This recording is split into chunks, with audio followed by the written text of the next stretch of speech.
All right, we're live. Here's some intro music. Because why not? Womp womp. Blah blah blah blah. How far off was I? Not too far off. It was close enough. What's a Merry Christmas, Steve. Warren says, in the meantime, everybody do Giuliani exercises, and I don't know what those are. Yeah, I have no idea what that is. Giuliani exercises. Sounds exotic. Sounds like a New York thing. Oh man, is that where you go and work out at like the landscaping supply company? Exactly. If anyone else wants to join, I'm putting the link in the comments just now. We don't have any plan here. We're just like, why bother recording a regular episode for the day after Christmas and then hustling to get it up and then having to record again the week after Christmas? So we're doing something a little bit different here. I'm trying to figure out if I can sit close enough to my camera to make my head the same size as yours. I can move away, but then I won't be close to the mic. I'm gonna lower myself. There we go. So what should we talk about? we'll read comments until we have something engaging to talk about. I got a couple things right off the bat. Actually, RJ over at Teletalks just released, I think, the Am Pro something or other, the Jag Master, Jazz Master. You demoed my Jazz Master. Where is it? I don't know. Yeah, the Am Pro 2. That video just went up, so folks should go check that out. Oh, I think it's up in the office right now. And then I just saw Motander Guitars.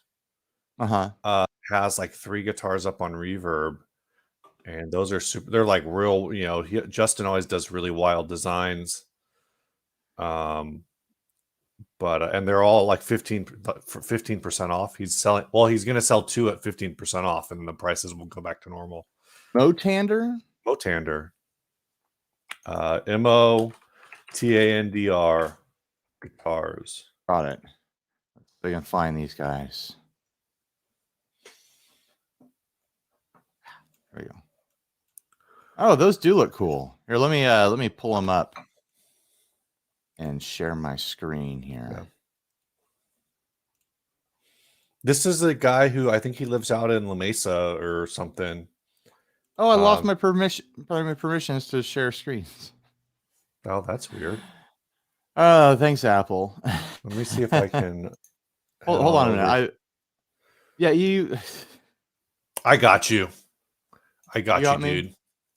Okay. Now people can see what I've been doing. There we go. They'll see your screen. So it's these 3. We got Justice from Fuzzimp. Oh, I guess there's only 2. There's just the Blue Sky, this Blue Metal Flake Sky Scorcher, and make your browser window smaller so the guitars get bigger. I don't think is that how that works? Yes. I don't think that's how that works. You physically drag the edges of your browser around, make your browser window smaller. Hold on. You're showing your full screen. Yeah. Oh, I see. I always share browser window. Nice desktop picture, Steve. Oh my gosh. Michael Krause has been listening to old podcasts. I've been listening to old podcasts because I never know how to say that word. And I'm up to number 58. How long did you keep that Squire Bullet with the Jag trim? What Squire Bullet had a Jag trim? I don't know. I can't even remember that. Because you didn't put a Jag trim on your actual Squire Bullet. No. The Bullet had a hardtail. Oh, was it? Oh, remember when I had that weird Affinity that had like the Teisco trim on it? It was black with gold hardware and stuff. Remember that one? It was like forever ago. Anyways, hey, Justice, Merry Christmas. Hi. Hi, how's it going? It's going well. I'm excited for my eArt Telly, like the one with the trim, like we had mentioned that I'm getting one. I think he's shipping it today. Nice. But this dealer is just a little store in Texas that some guy came in and sold in think like 20 or plus of those guitars to him, and so he's got inventory now in the U.S., which is cool. And Wow. he's, I guess, I think they're really trying to make a play, like you were mentioning, for the Squire and Epiphone price point with some extra features. I think it's a good move. Yeah, I mean they came in hot with their $200 fat strat thing. Or was it? No, it was just a regular strat layout, like 3 singles. It was like $200. They come in hot to the market with that thing, and everyone's like, "Oh wow, this is a killer guitar. It's got these stainless frets and whatnot." And now they still have that model, but everything else is kind of like $399-ish, which is that price point, which is that Squire Epiphone sort of price point. Yeah. But yeah, they came in and kind of earned everyone's kind of like interest, I guess, with all the specs. And just if you pick one up and play it, you're gonna be like, yeah, this is a great guitar, especially if you're someone like me who's tried so many budget imports over the years. It's like, it's pretty impressive. So I'm looking forward, like, you're gonna get it and you're gonna be like, Ryan's a liar, this sucks. I mean, I'm a big fan of budget gear too, so it's like, I mean, I like something. There's a certain place for guitars where you're not afraid to ding them up a little bit, and you're not holding back because you don't want to put scratches in the finish. I've had some USA guitars. It's like you kind of bait it because you're going to probably sell it at some point. Yeah, it has to be perfect condition. So it's like those, and mod platforms, right? So it's like it needs to be decent enough that you don't have to change everything. But if you want to swap a pickup in it or something, it's worth doing. Yeah, if you've got some sort of crazy dumb idea and you want to throw it at something, then like these cheap guitars are great for that sort of thing. Or like you're just like, oh, I've never tried a Telecaster, I'm gonna get a budget one, instead of throwing big money. But I think in that mentality, most people are probably gonna go with the Squires, because it's like, well, then I'm close to name brand anyways and stuff like that. So if you just want to try a Telecaster, then you're probably gonna go that direction, which is fine. Yeah, whatever. People try and buy it. I want a Squire Jazzmaster pretty bad. I want the 40th anniversary. I want the blocks. I just want the blocks in the binding for, either the Placid Blue or the one that looks like the J Mascis, but it's not. It's the 40th. Right. Those are so cool. Because I played one in person. I was like, oh, this is different. The $5.99 ones that are a little nicer now. I was like, oh, this is pretty neat. Those ones were on sale for a minute, weren't they? Somewhere. Yeah, Sweetwater had the 360 for the one that looks like a J Mascis. Yeah.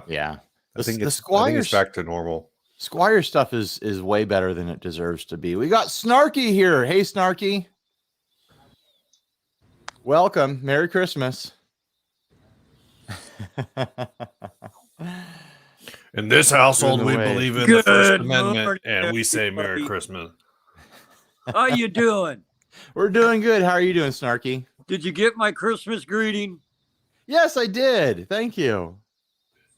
I wasn't doing a lot of responding to messages the past couple of days. I sent a message saying Merry Christmas, you filthy animal. I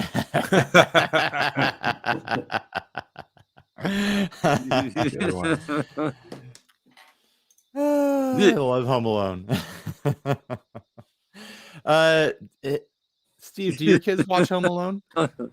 We put it on. Good. You guys have a good Christmas? Yeah, I had a great Christmas. Had all the family over, did the gifts and everything. You turn it on and then you turn it off. Your kids aren't. Well, my kids don't care. Like I try to put it on, and my daughter, my one that's actually like going to pay attention to it, was like, I've already seen this. Henry loves Home Alone, and not just Home Alone. He loves the entire saga. Oh my gosh! all 5 of them. I can't get him to explain why in a way that makes sense to me. Oh, well, Starkey's gone. Starkey. Now he's back. He likes the newer ones better, and I'm like, I'm so close to kicking you out of the house. Like you, I think one of the newer ones has Buzz in it. Yeah. Well, he really likes that one, but he also likes the other ones. Like he really just likes the slapsticky pranks. So it's like you get that in all of them. So I think that's it. Like he misses the point. Like the first one has all the heart and the actual kind of like, Mhm.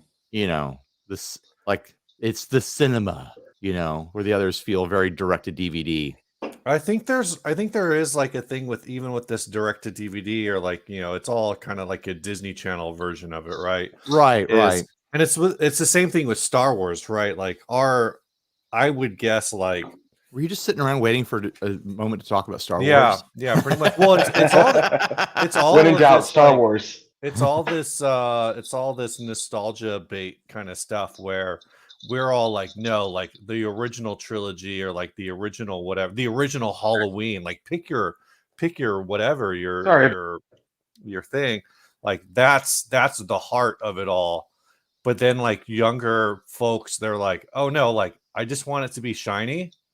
Like Right. they want everything in high def. So if you can get like a high def remaster of Home Alone, the first one, Yes. Henry will probably be super into it. With like some sort of Otherwise, super weird smoothing so they can do 60 frames a second and stuff. yeah. If it It's was like- actual tape, there's a remastering process that they can really sure. gloss it up.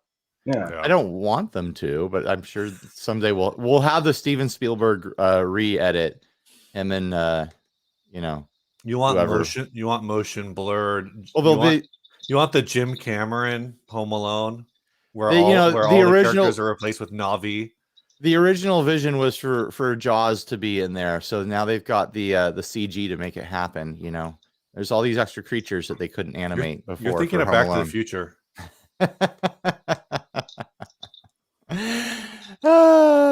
Oh man, there's okay. JS, here's a thank you for you, Steve. Thank you, Oh, thank yeah. you. I received an Inner Circle membership goodie package. What a pleasant surprise! Guitars, and no BS icon. I'm JS.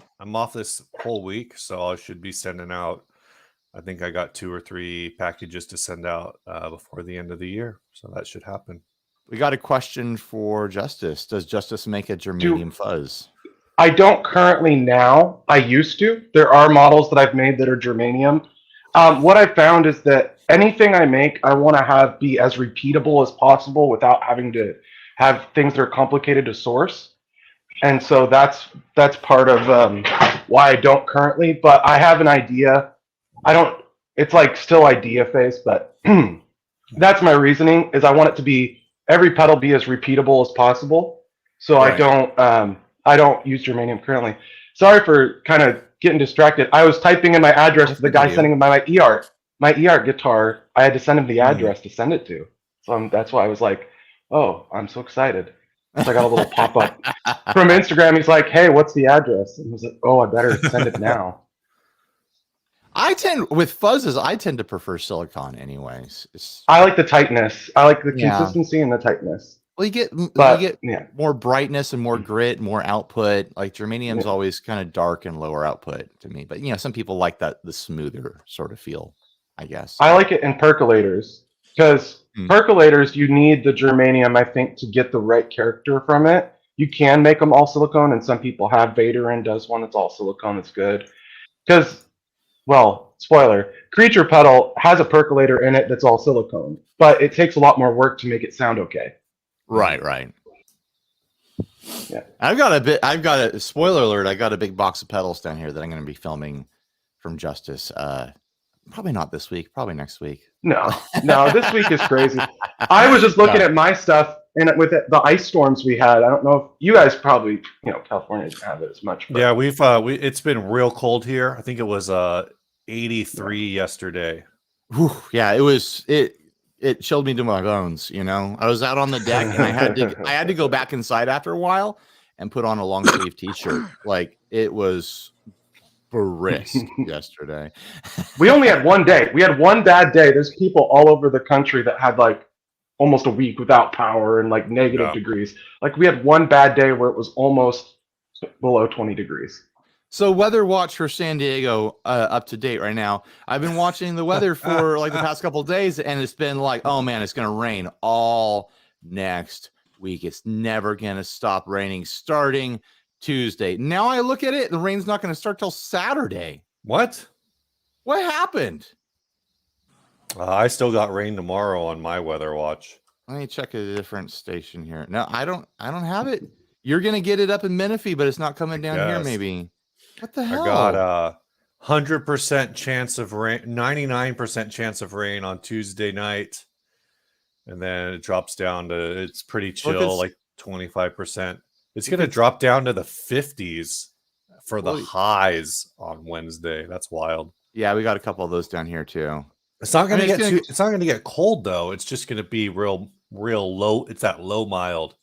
High of 55, low of 45. That's a nice I was spot. looking forward to the rain, which is, like in San Diego, we don't get a lot of rain. So we like, oh, rain's on the, I can't wait till we get some rain. I don't have to water the lawn. As a Pacific Northwesterner. Yeah, the problem that we're having is it's I don't think it's getting cold enough to actually put snow in like Big Bear or in San Jacinto. So, yeah, it's definitely not getting cold enough in our local mountains here in San Diego. Justice, are you in Portland? Oregon. I'm in Oregon. I'm about an hour south. Oh, an hour so I live in what they call the valley, where all the wine is made. And so it's funny you're talking about, oh, we might get rain. I was like, they just have a blanket forecast for 8 months of the year where it says like 50-60% chance of rain, and then it's throughout the day it's off and on. Oh, just look outside. Is it raining? It's probably better than the weather forecast, honestly. It's like look outside and check. Yeah, it's silly.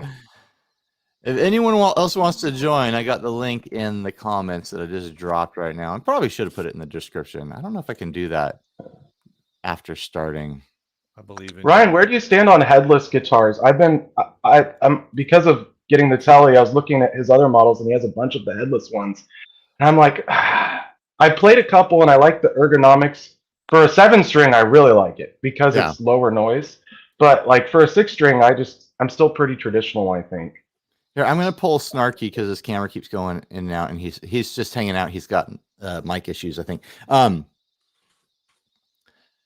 Headlesses. I don't own a headless right now. I'm not against them.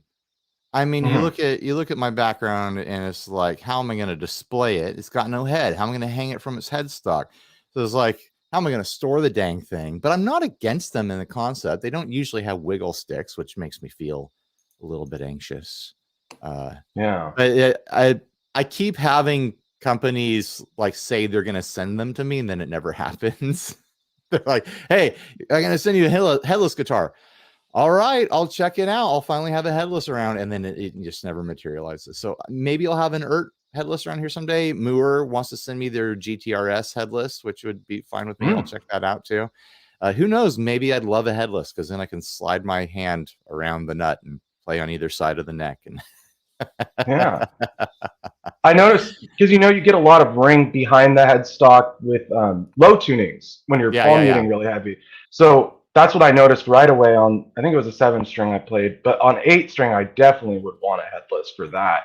Because the lower the tuning is, the more palm muting, the more noise it creates. So the headless thing definitely helps mitigate some of that. Plus the balance. Matt makes a good point. Gibson, in a way, is the first headless guitar. Oh my gosh. Lol, he says. Yeah, I've owned a couple guitars that are pre-headless. They're leading up to that. So yeah.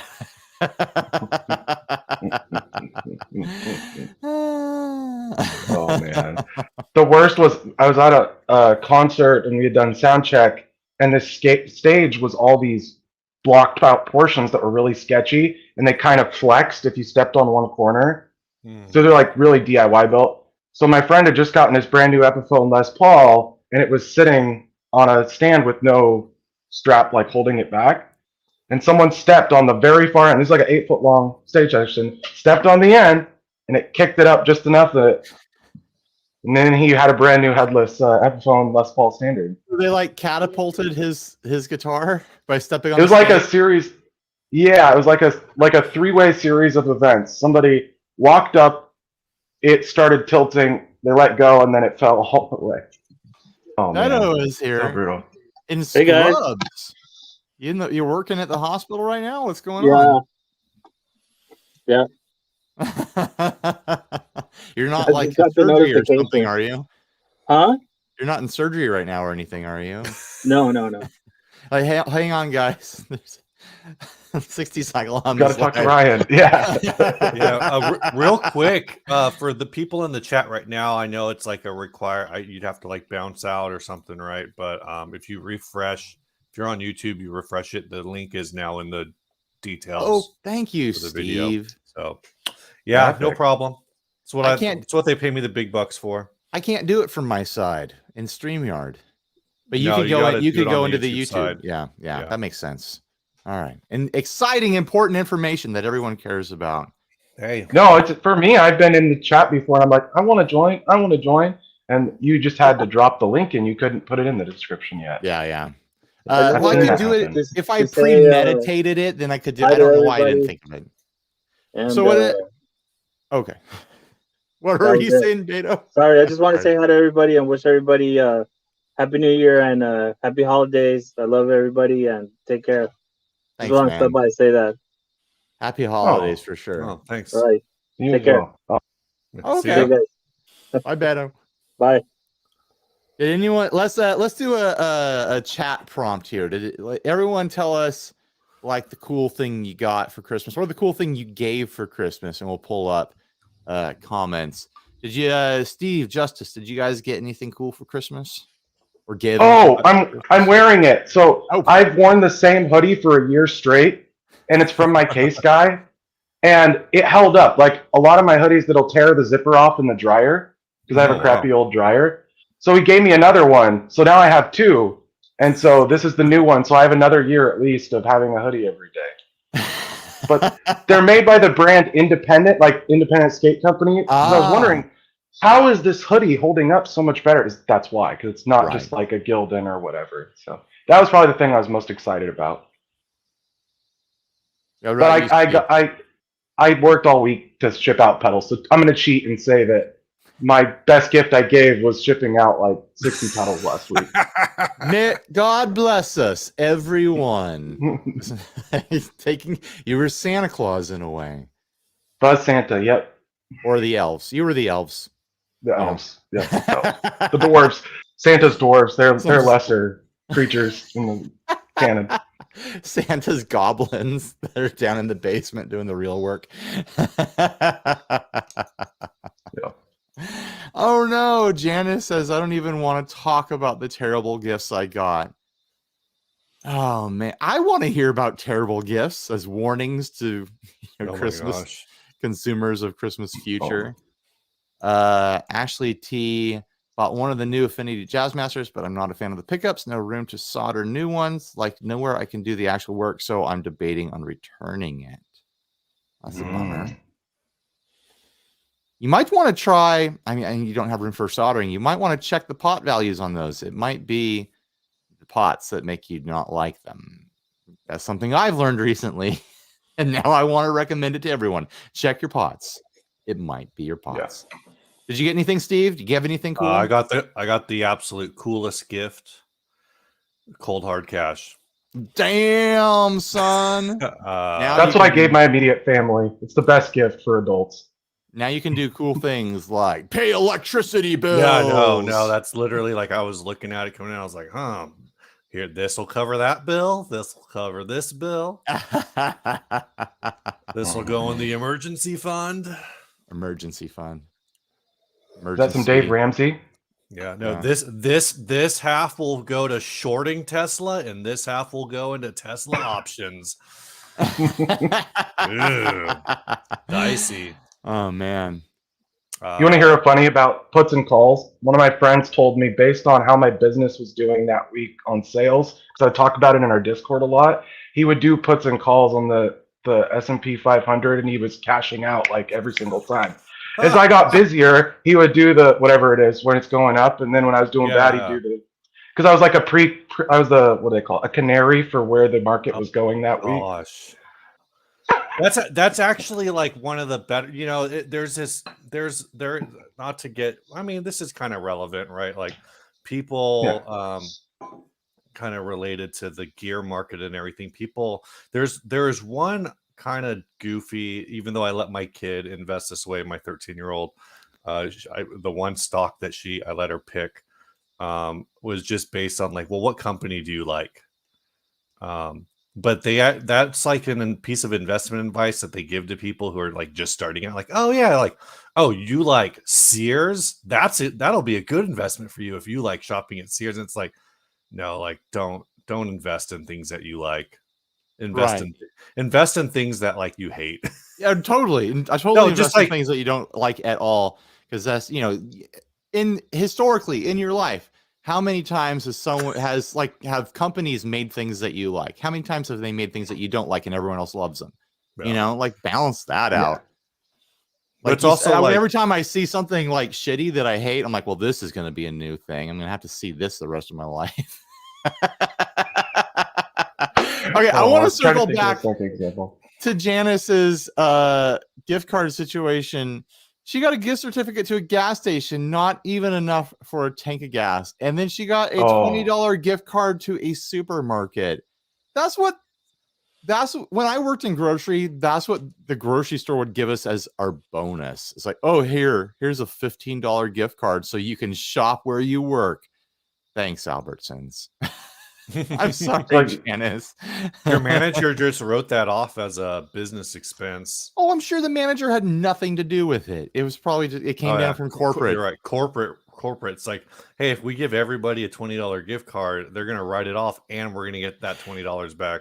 And my memory is fuzzy. I'm pretty sure you couldn't use it for like booze and dairy or something.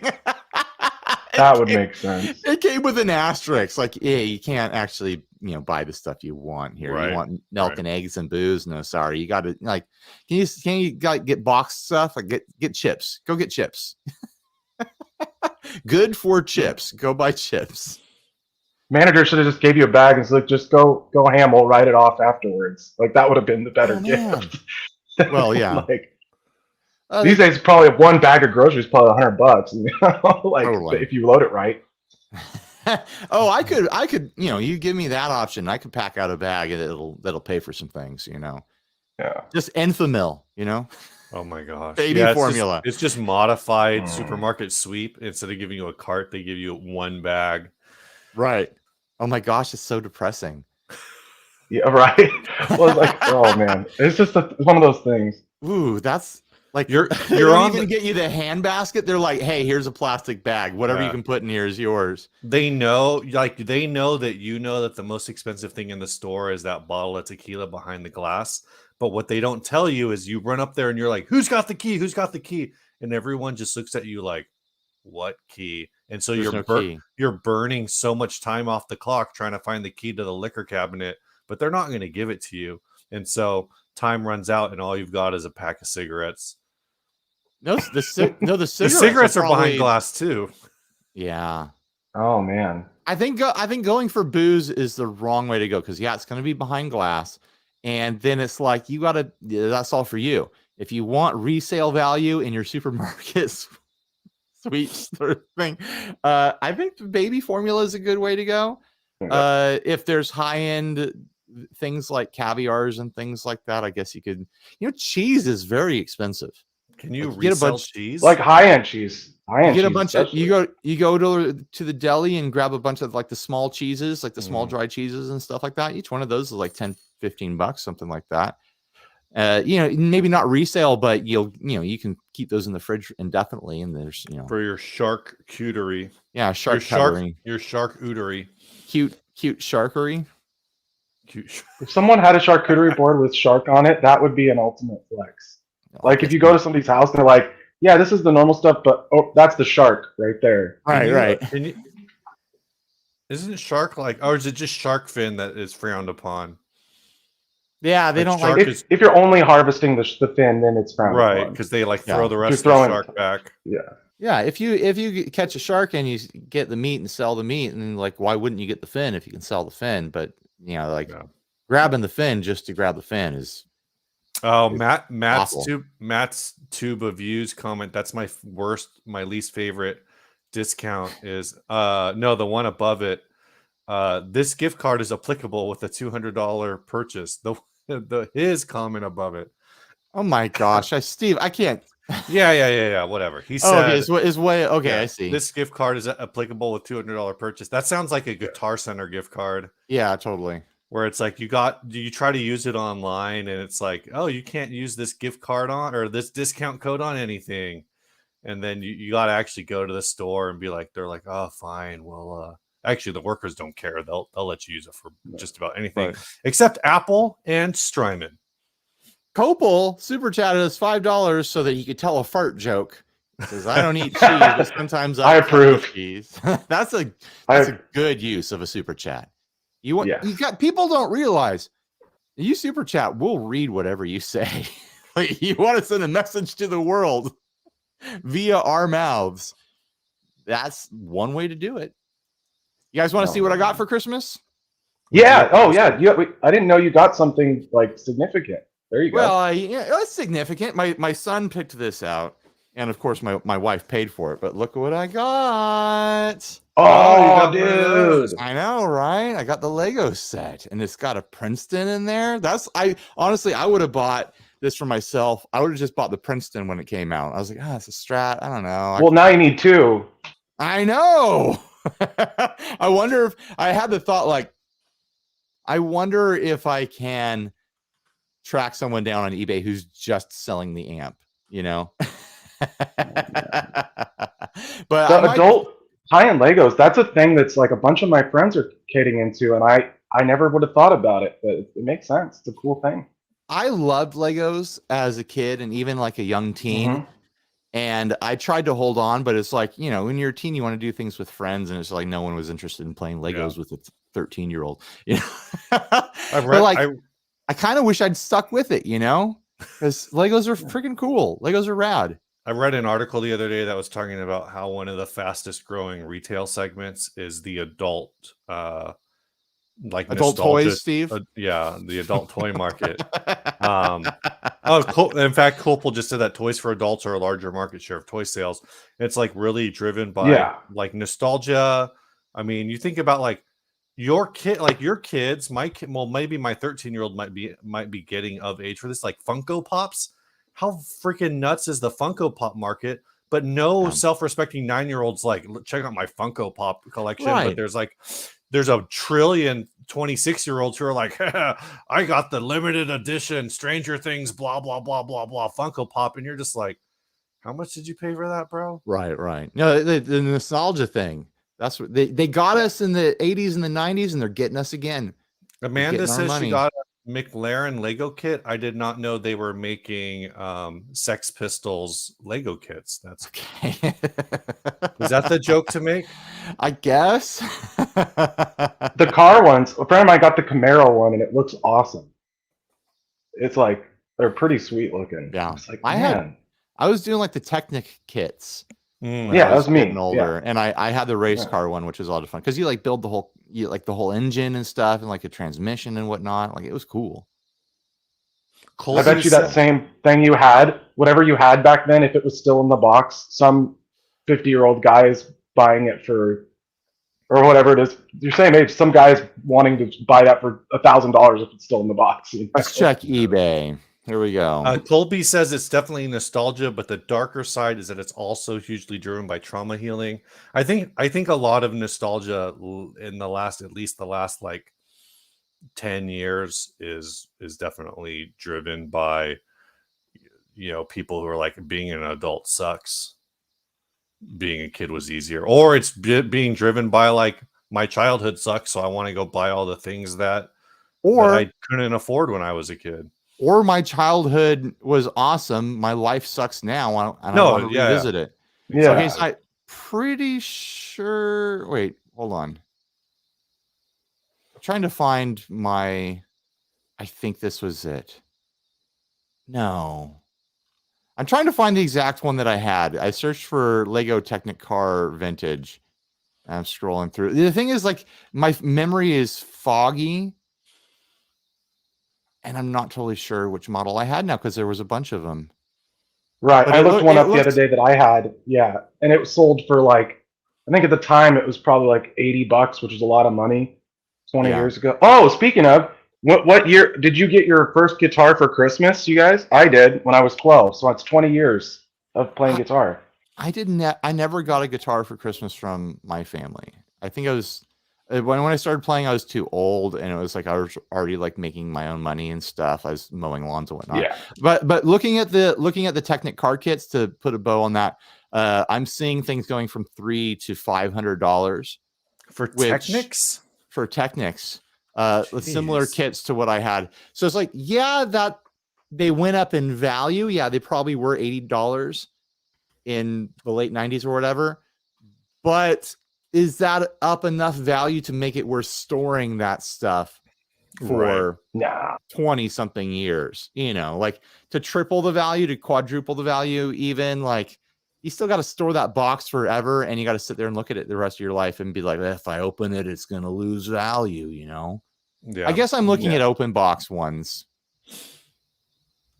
Okay, It's one okay. of the, I You know just what? never You're- would no, have. Yeah. You're right. The supercar, the black and yellow supercar, I found an unboxed one, sealed box and bags, $1,000 even on eBay. Beef. You're right. You were right.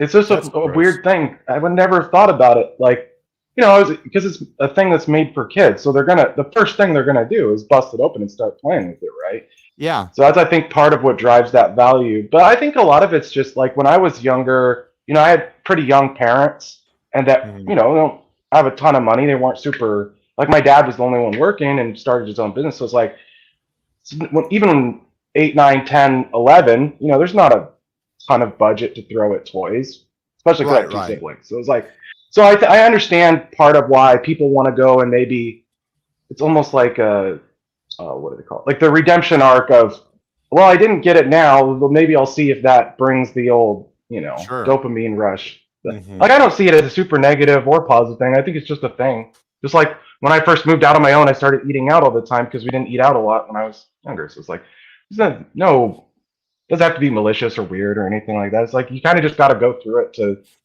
get the balance Sure. back, and then you find it's like, oh, it's kind of fun to eat ramen to save up some money to get another pedal or whatever it is later on. I wish I could convince the rest of my family that it's fun to eat ramen and rice. Safer and thing. Snarky's back.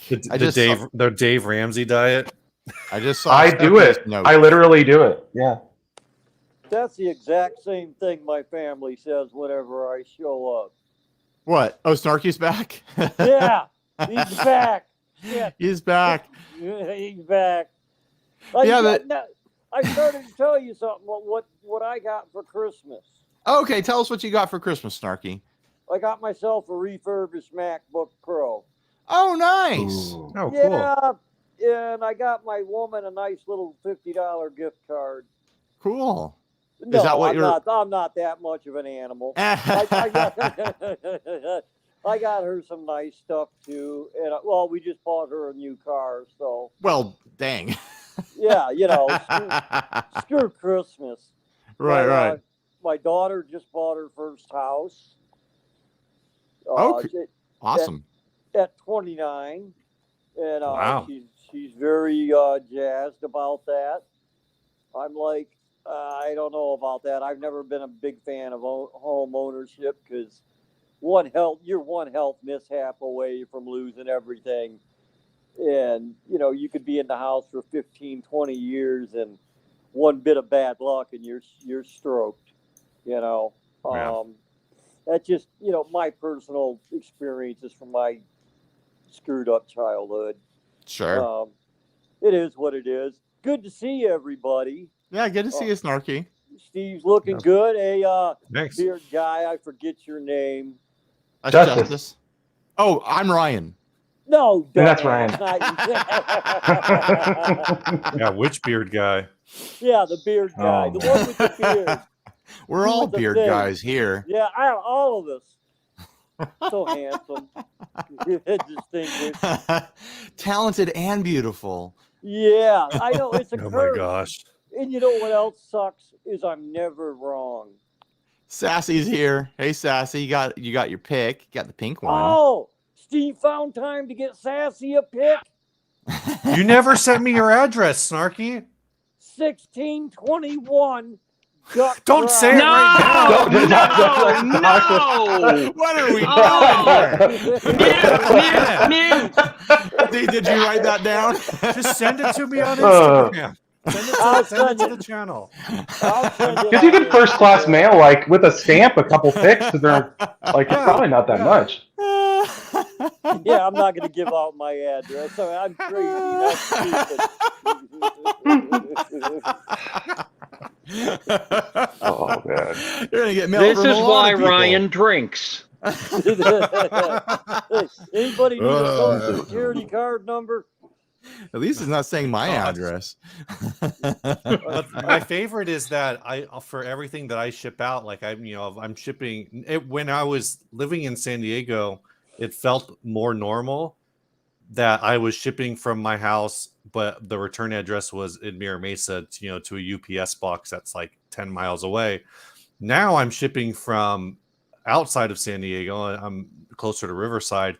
And so now all the packages that bounce for whatever reason are bouncing to a post office box or a UPS box that's 65 miles away, and it feels kind of weird, Right. But I don't think anyone really cares.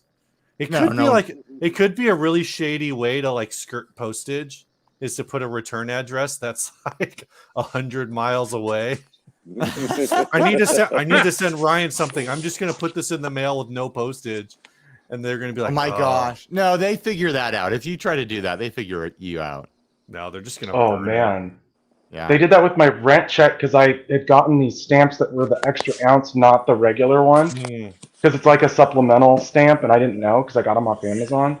And they returned my rent check, which is like all local, and it was I was an upset person for that one. I was like 15 cents short.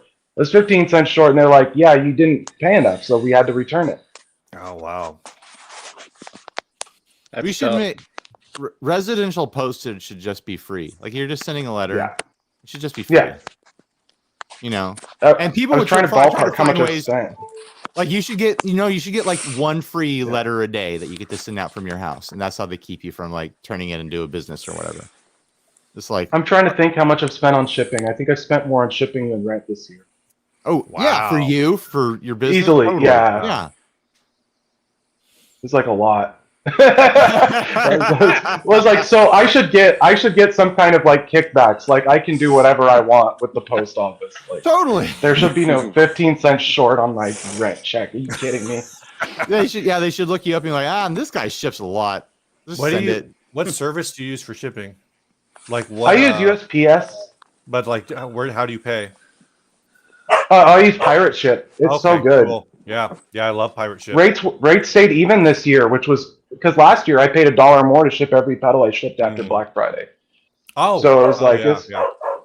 or there-ish about. Yeah, so it was when like, the man, I saved holiday- a lot of money this year. When the holiday rates kick in, we just got a refund, Ryan, for like $2 from. That's my favorite thing about pirate ship is if you overpay, they will do the adjustment because I guess they get refunded. Yeah. They have something with USPS where they get refunded and then they pass that back. So every once in a while, if I'm doing a bunch of packages, I just do a generic weight. And then, so I'll just say everything's 13 ounces when really it's like some of them are 8 ounces, some of them are 11 ounces.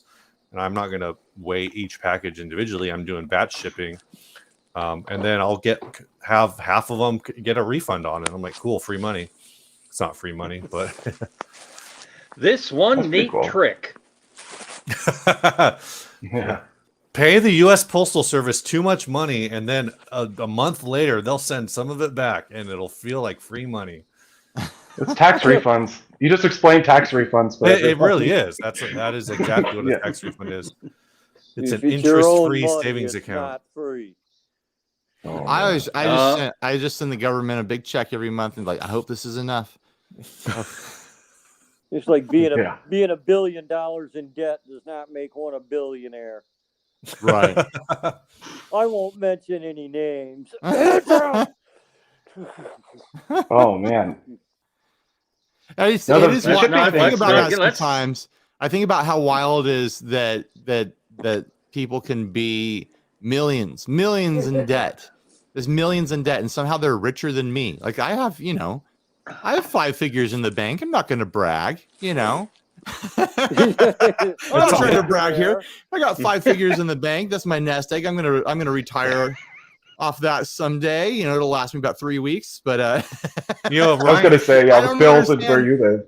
if I you don't really understand. want, You know, if like people who are millions and millions of dollars in debt are richer than me.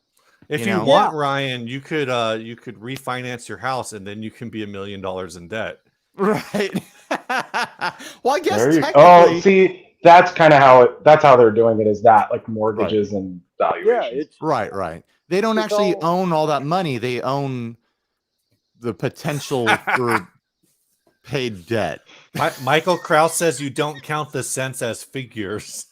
Oh, see, my goal with my net worth, it's kind of funny because I've been selling a lot, but you would think I have some money, but my goal is I'm working towards an inventory of 400 pedals worth of stuff. Oh, Right. So, and building out the shelves for it and everything. So that's my goal. So it's like, I'm living as cheaply as possible. I literally have been eating rice and beans and ramen because I'm working Yeah. towards that. Because then, like, sure, I don't have all the figures in the bank. Eventually, when those are all built out and sold, then it is what it is. So that's the goal. It's going to start at 200, and then I'll try and get to 400. You guys are making money? No. But you're doing the small business thing. You're building a brand. Yeah. You have Oh, yeah. actual overhead and stuff like that. So like people could look at your business like, oh man, Justice is killing it. Like you're spending more on shipping than you're paying in rent and stuff like that.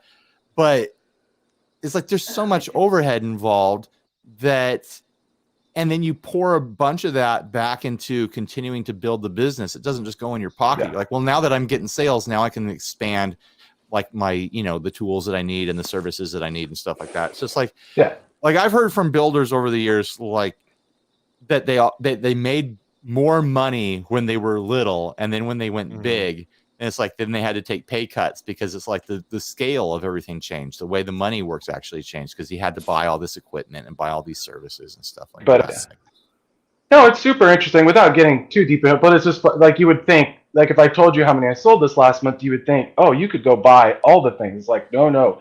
I'm actually bracing for not just Ryan's demo, but a couple other people's demos are all kind of dropping in the same month, all this next month. So my goal is to be able to handle it well, to be completely caught up and be able to take on all this stuff. And I totally changed everything. I'm really excited about it, actually. But well, hopefully we don't disappoint it's just one of those you. quirks of. No, it's one of those quirks of small business, though. You would like, because I was even explaining to someone that was like, "Oh, I'm going to sell 50 pedals for $200, and this is how much I'll get back." And I was like, "Yes, but no. If you're starting from scratch, there's a little bit to that formula." And I, even having done it for almost 2 years, it's like you still taking into account everything. Like, oh yeah, I have to pay bills while I'm building those, and and then this, and then I don't just need the money to pay for the parts for those. Next week I'm going to need more parts, and this takes this long. No, it's just it's really interesting how it all works. To make more product that makes you more money, you have to spend the money that you already made so that you can make enough money to make more product, to make more money to pay for the product that you already made. It's kind of like the cocaine cycle. So like, what do you like do this is the perfect. so I can make more money. Why? So I can buy more cocaine. So I can work harder to buy more cocaine. Right. Like this is a good example. So now I do dealer stuff. YouTube's not listening right now. Speaking of cocaine, so I do all this dealer business. No. The thing I was saying is with dealers, so like I basically am not making any money on my dealer stuff personally, but then the third order from now, because I'll have paid, just dealers have their own inventory, so it's like, well, 3 dealer orders from now, I'll be able to have through summer's rent paid. That's my goal. So stuff like that. It's like, okay, and then because last summer really scared me a lot, and it's like, ooh. But no, it's just really interesting doing what I do, and then being part of the gear world and realizing, oh, I have to start using more demo guys because I can throw all the money in the world at ads, and there's still people that don't hang out on the different apps they only watch YouTube videos or they only do this and that. Like it takes a while to get the word out, especially in the gear world. Things are very traditional, and a new company, it takes a lot of effort to get that name out there. Oh, absolutely. Can you? That's where you guys come in. But I think I'm going to jump off just to take care of some stuff. Thanks for hanging out, everybody. Of course. Yeah. Good seeing Yeah. you, Justice. Merry Thanks, Christmas. Yeah. Justice. Have a good one. holidays. Merry Thank you. Christmas. Thank you much. Oh. Around here, we say Merry Christmas and Happy Holidays and all the other Festivus things. for the rest of us. Festivus for the rest of us. Sure. Have a bitchin' Saturnalia. Saturnalia. Yeah, there you Good go. Yeah, I think the whole manufacturing and everything is kind of fascinating, and there is that, you see things and people go like, oh wow, even like you think about like this whole JHS sold what 700 pedals at $250 a pop in 7 minutes, and people, you work out, you run the numbers on that. I don't know what that is. 700 and 250 it's some big number, and you go like, wow, that's a big number. But it's like, how many employees does that guy have? Like, how many people actually built this? What's the hour? I mean, I don't know the answers to that, but people, As for all we know, that might have been like, oh shoot, we need to make payroll right this month. Let's put out a thing. I don't think they're in trouble financially. No, I don't. I'm just making a joke. But you don't know where that money goes. Like I'm remembering like when my brother was really young and he was just starting to get into working. He got his first job, and we were driving somewhere, and he's telling me like, yeah, I made like this much this week, and I'll make that much this week, next week, and this and that. And if I save this much, then by the end of the year, then I'll have this much in the bank, and then like I can start shopping for like cars and stuff like that, and get it. And, someday I'll just keep doing this and get it. Like he had all these big plans because he got his first real money going on. Mm-hmm. And I was like, okay, I'm gonna change his idea of what he can do for a living and pay for living, because he was working like a minimum wage job. I was like, okay, this is what Lauren and I pay for rent, because we were renting a house at the time. This is what we pay for medical insurance. This is what we pay for home, renter's insurance. This is what we pay for car insurance. If we were owed money on our cars, this is what we'd pay every month to pay for our cars. This is what we spend in food. This is what we, this, and like just breaking it all down. I'm like, so if you wanted to, live on your own and have a home and stuff like that, like you need to make, 4 times more than you think you're making. So what you're saying is you super bummed him out, and then he became a real estate agent. Well, he's always been very entrepreneurial. My brother is like always looking for a hustle. He gets an idea and he definitely chases it for as long as he can sustain it. Yeah, and he's doing great for himself now. He's self-employed. He runs a painting and contracting business, and he's got money in the bank, and he's got like 4 or 5 vans. He's doing it, so he's doing it. Good for him. He figured it out, But we all have that wake up moment where like we realize that the money that we have isn't just our money, it's future expenses, and it's everything else. And starting businesses and running any sort of business, I have almost no overhead doing the YouTube channel, but like it was same as any other business where the first 5 years you really don't make any money. I was like treading water for so many years. Yeah. You got to get the numbers up high enough that people will actually take it seriously. And there's a brief moment, like half a year, was like when I had 4 figures in the bank, and that was a little bit rough. Yeah, I was like, I like trying to take on graphic design work at the same time and stuff, and doing other things, and like taking every like side hustle gig I could around town and stuff. Things got a little bit tight there for a while. There's a whole, there's definitely like a coming to reality moment, especially Robert in the chat says especially in California it feels like, but it's everywhere, and so yesterday we're at my parents' house for Christmas. My immediate family's there, my cousins are there and stuff. My cousin's kid goes, first my cousin makes a joke, and he goes to his kid, he says he's like doing something on his phone, he's like, I'm spending your inheritance right now. He goes, here, I'm just spent your inheritance in it. And his kid, who's like 8, says, he goes, that's fine. I have $200. And I turned to my cousin's wife and I go like, I think I spent $200 at Target last week. Oh my gosh. Like I think that was like my not last week, like my last trip to Target was like $200. Like just trying to figure out, get everything going. We're still furnishing certain things. We're looking around the house and going, oh, this wall is bare. Let's put up a shelf, and let's do this and let's do that. And also with Christmas and everything else.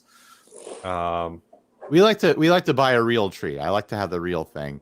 And, dude! Oh my gosh! And so we went to how expensive trees were this year. We went to Home Depot and brought the kids along. And Henry's old enough that he's now thinking about money, and he's looking at the prices, and he's like, "Christmas trees cost $100." I'm like, "Yep, Christmas trees cost $100, and that we haven't even bought you gifts yet." Chris, do it, and I take it as when alert. you give them a choice. You want tree or you want gift? Well, I buying the Christmas tree for me. That's my nostalgia buy. It's like I'm gonna do that even if the kids aren't around, sort of thing. But yeah, like take it as a teachable moment to be like, hey man, you're gonna have to work someday. Here's what things cost. Your allowance is fun, but How old is he again? He's 8. He's 8. Okay. grind it right out. Yeah. Of him. Hey, 8-year-old, you got to learn to rise and grind if you want to get a Christmas tree That's someday. right. But like a lot of kids grow up without a reasonable, sort of idea of what it takes to actually survive and what it takes to actually, pay for the life that they want to live. Yeah, they got a Cadillac Taste and Pinto. Right. Pinto. Yeah. Wow. There's a callback. Bringing it kind of back to gear. Kyle B, who is no longer muted. Have you guys? I don't know how many of you guys follow Demonic Machines on socials. Yeah, what's going on with that? But I guess like he sold the pedal to a guy on Reverb. Oh, that guy. And the guy like. Lucky, who makes all the pedals, generated the label, and the guys like and shipped it. And UPS, right now UPS is a mess. We ordered 8x10 prints from Costco. I didn't know this until 2 weeks ago that Costco photo centers don't exist anymore. Costco will still print photos, but they just have like one centralized location. You send them your files, they print it and ship it to you. So then they ship you UPS. So we didn't get our Christmas pictures. Okay, back to the time. story. So anyway, I'm saying so yesterday. So this is why I have to interrupt Steve. He's going on this tangent about Costco and photographs.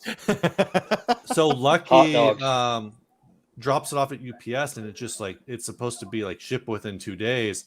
But the guy's interpretation of this is that it should be delivered within 2 days. Oh. And Lucky's just like, I'm not in charge of UPS. Like, I can't deal with their shipping.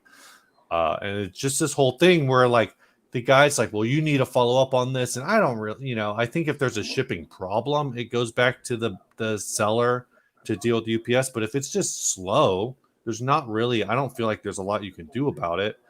And then the guy's just like, well, then the pedal eventually arrived, and the guy's like, this pedal's broken, and this is broken, and that's broken, and whatever.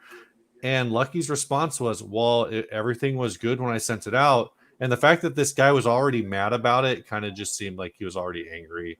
And he says, like, I'm reaching out to my lawyer. My lawyer's going to get you. And it's like, you're really going to contact your lawyer over like a $20 shipping charge, and it was part of the 87 series. It's like you're paying more.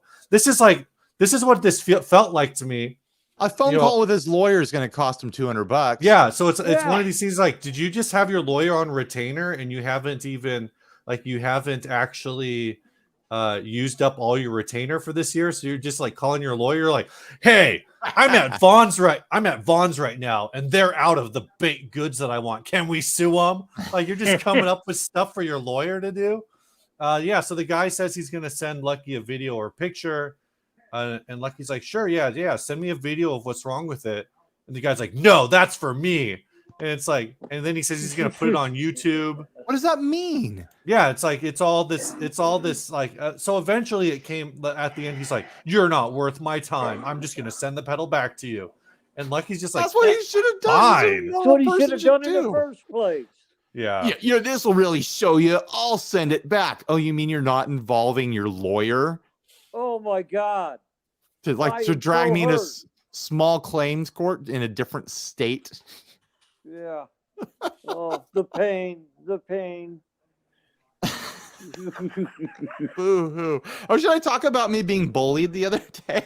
Yeah, I want What? to. I want to hear this story Yeah, about yeah, how I you were wanna bullied hear for being this. tall. I posted about it on Hang, Facebook. hang on. I gotta get set up here. Hold on. So I was very fortunate to get last minute invited to a concert to go see Low Straight Jackets and X play together at the Belly Up.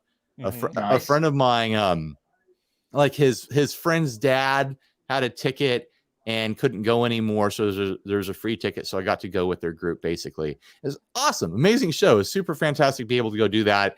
It was, gosh, it was like a few days before Christmas, so it was this whole Christmas theme that was a lot of fun. But if you've ever been to the Belly Up, all 100 people watching right now, it's a venue. It's a fairly decent sized venue. They have the standing area, and then they have like kind of tables and cafe chairs and stuff like that You can see me acting to you. behind the standing area. So me being a tall person who's going to stand in the standing area, I'm like, well, I'll stand in the back of the standing area because I am at least that considerate. I had two entirely different people from different groups come up to me within like 5 minutes of each other before the concert even started. I'm just standing there like hanging out with my friends, and this first guy comes up to me like, hey, I'm sitting back there with my wife, could you move like 6 inches to the side so we can see the stage? And like the concert hasn't even started yet, who knows where everyone is going to move. Right. And I look back and they're sitting like 20 feet away. I'm like, why are you singling me out? And the two people standing in front of me are only like 2 inches shorter than me. So what is going on here? And he was like being aggressive and rude about it, like very bossy. And I'm just like laughing at him like, hey man, if you bring me a chair, I'll sit down. And then not 5 minutes later, another dude comes in. Him and his buddy come and sit directly behind me at like the cafe chairs. And he stands up and taps me on the shoulder. Is like, hey man, my friend can't see. Can you move? And I'm looking like, it doesn't matter where I go. I'm going to be in front of someone who's sitting down because that's the way the venue is. So like, why are you more important than everyone else here? And also, if I move, there's still everyone else in front of me that you have to deal with. Like, but it was just this really weird, aggressive attitude from both sets of people. Merry Christmas. Oh, he answered. He said Merry Christmas. So yeah, I don't know why people. If you want to see, you should have stood up. Like I get it. Like if you are, I mean, I would even say like I've never been to a concert where if you are a short person who's trying to like shove themselves to the front or shove themselves in front of a tall person, that the tall person won't make way for them. I'm sure that happens. No, these people were asking. They didn't know these people were asking me to get to the back of the building, which is like that's when you give an elbow to the nose. You should just turn around and say, "I paid for this spot." That's right. I did have this idea. I wish I had done it. I had the idea after the guy walked away, but the guy who's like, "Hey, my wife can't see," I should have been like, "Hey, man, like." She's watching right now. Grab me by the collar and like rough me up a little bit. Like point your finger in my face and like let's impress her. You know. You should just get a shirt that's like, "Yes, I'm tall. Sit somewhere else." Tell your wife to stand on her seat. Right. What you should have done is you should have alpha broed him and be like, well, if you were a real man, you'd let your wife sit on your shoulders. No, I should be like, hey, you know what would fix this? You stand right here. I'll go back and sit with your wife. Man, I'd love to sit down. You stand here. I'll go hang out with her. And then you get punched in the kneecap. Right. Yeah. It was a really wild show. Colin just commented, I've literally never not been behind a tall person at a show. That's the reality of being short. I understand the struggle. I feel for all the short people out there. Like, I try to be conscientious. I try to like stand in the back of the standing area. I don't like, if I'm up in the front, it's because I found a beam to like, the beam is already a problem. I'll be part of the beam, you know? But what I was going to say is, it was a really interesting show for like crowd watching because it's X, which is like, you know, old school Los Angeles punk rock. So we had a lot of kind of like aging Gen Xers there, you know, 1970s punks and stuff like that. And then the smell of cannabis in the air. Yeah. There's Low Straight Jackets, which is like 90s third wave surf revival sort of stuff. So we have a lot of kind of like your Don the Beachcomber types there, and you're, you know, and then you have like music fans in between. They're just like general music fans that show up to all sorts of stuff. And then because it's in a very affluent area, it's coastal in Del Mar, which is like people who own like race horses and stuff live there and stuff. You know, you have like probably about 50, and it's like a Christmas show, so like general like surrounding population is going to show up. We have all these like, you know, ascot and white wine tea sippers people walking around, and like a lot of them were making sour faces at being at a show, and I'm like looking at them like, this is a weird like 1980s movie country club kind of vibe going on. It's like, like this, like the rascals from the ski resort are gonna show up and like cause trouble. And Spalding, get your foot off the boat. Right. It was a really interesting vibe. I'm super glad I got to go though, because it was a ton of fun. Has anybody from, I don't know exactly how old these people were who keep coming up and tapping you on the shoulder. I'm surprised they could even reach your shoulder, but they weren't short themselves. They just wanted to sit behind me, which is like an extra level of like entitlement. Listen, I want to sit. Could you get out of the way? How many concert videos are on YouTube from like the 70s, the 80s that you can go back and watch? And there's always the dudes who've got their girlfriend hoisted up on their shoulders, and they're jamming out and they're grooving and everything else. And you don't see some guy come, excuse me, sir, I can't see the stage because your girlfriend's on top of your shoulder. Right. For the love of noise just said, even at 6 foot tall, there's always a 6'5" person in front of me. There's always someone taller. Like, I know that I have a better view. I know that tall people have a better view of what's going on. I'm not going to, you know, shoot that down. We definitely have a better view, but still, like, you can't see the knees of the people on the stage, you know, like you can't see everything. Like, there's obstructions, you know, like if you want to see everything, then you have to get up to the front, like 2 rows of people, then you can see everything. Like, I get the frustration. I understand the frustration. The people are, I can't see. Why are you in the way? I can't see. Like, yeah, but if I move, then other people are going to be in the way. You need to do the work to get up front. I'm not going to stop you. Get up front. Squeeze up there, you know? I just get on someone's shoulders. There's a comment, XX Ghost, not to change the subject too hard. It says, oh yeah, we did. And I think we need to do something. It's a bit deep. We totally forgot. We've got the cyclone here. So the question was, oh my God.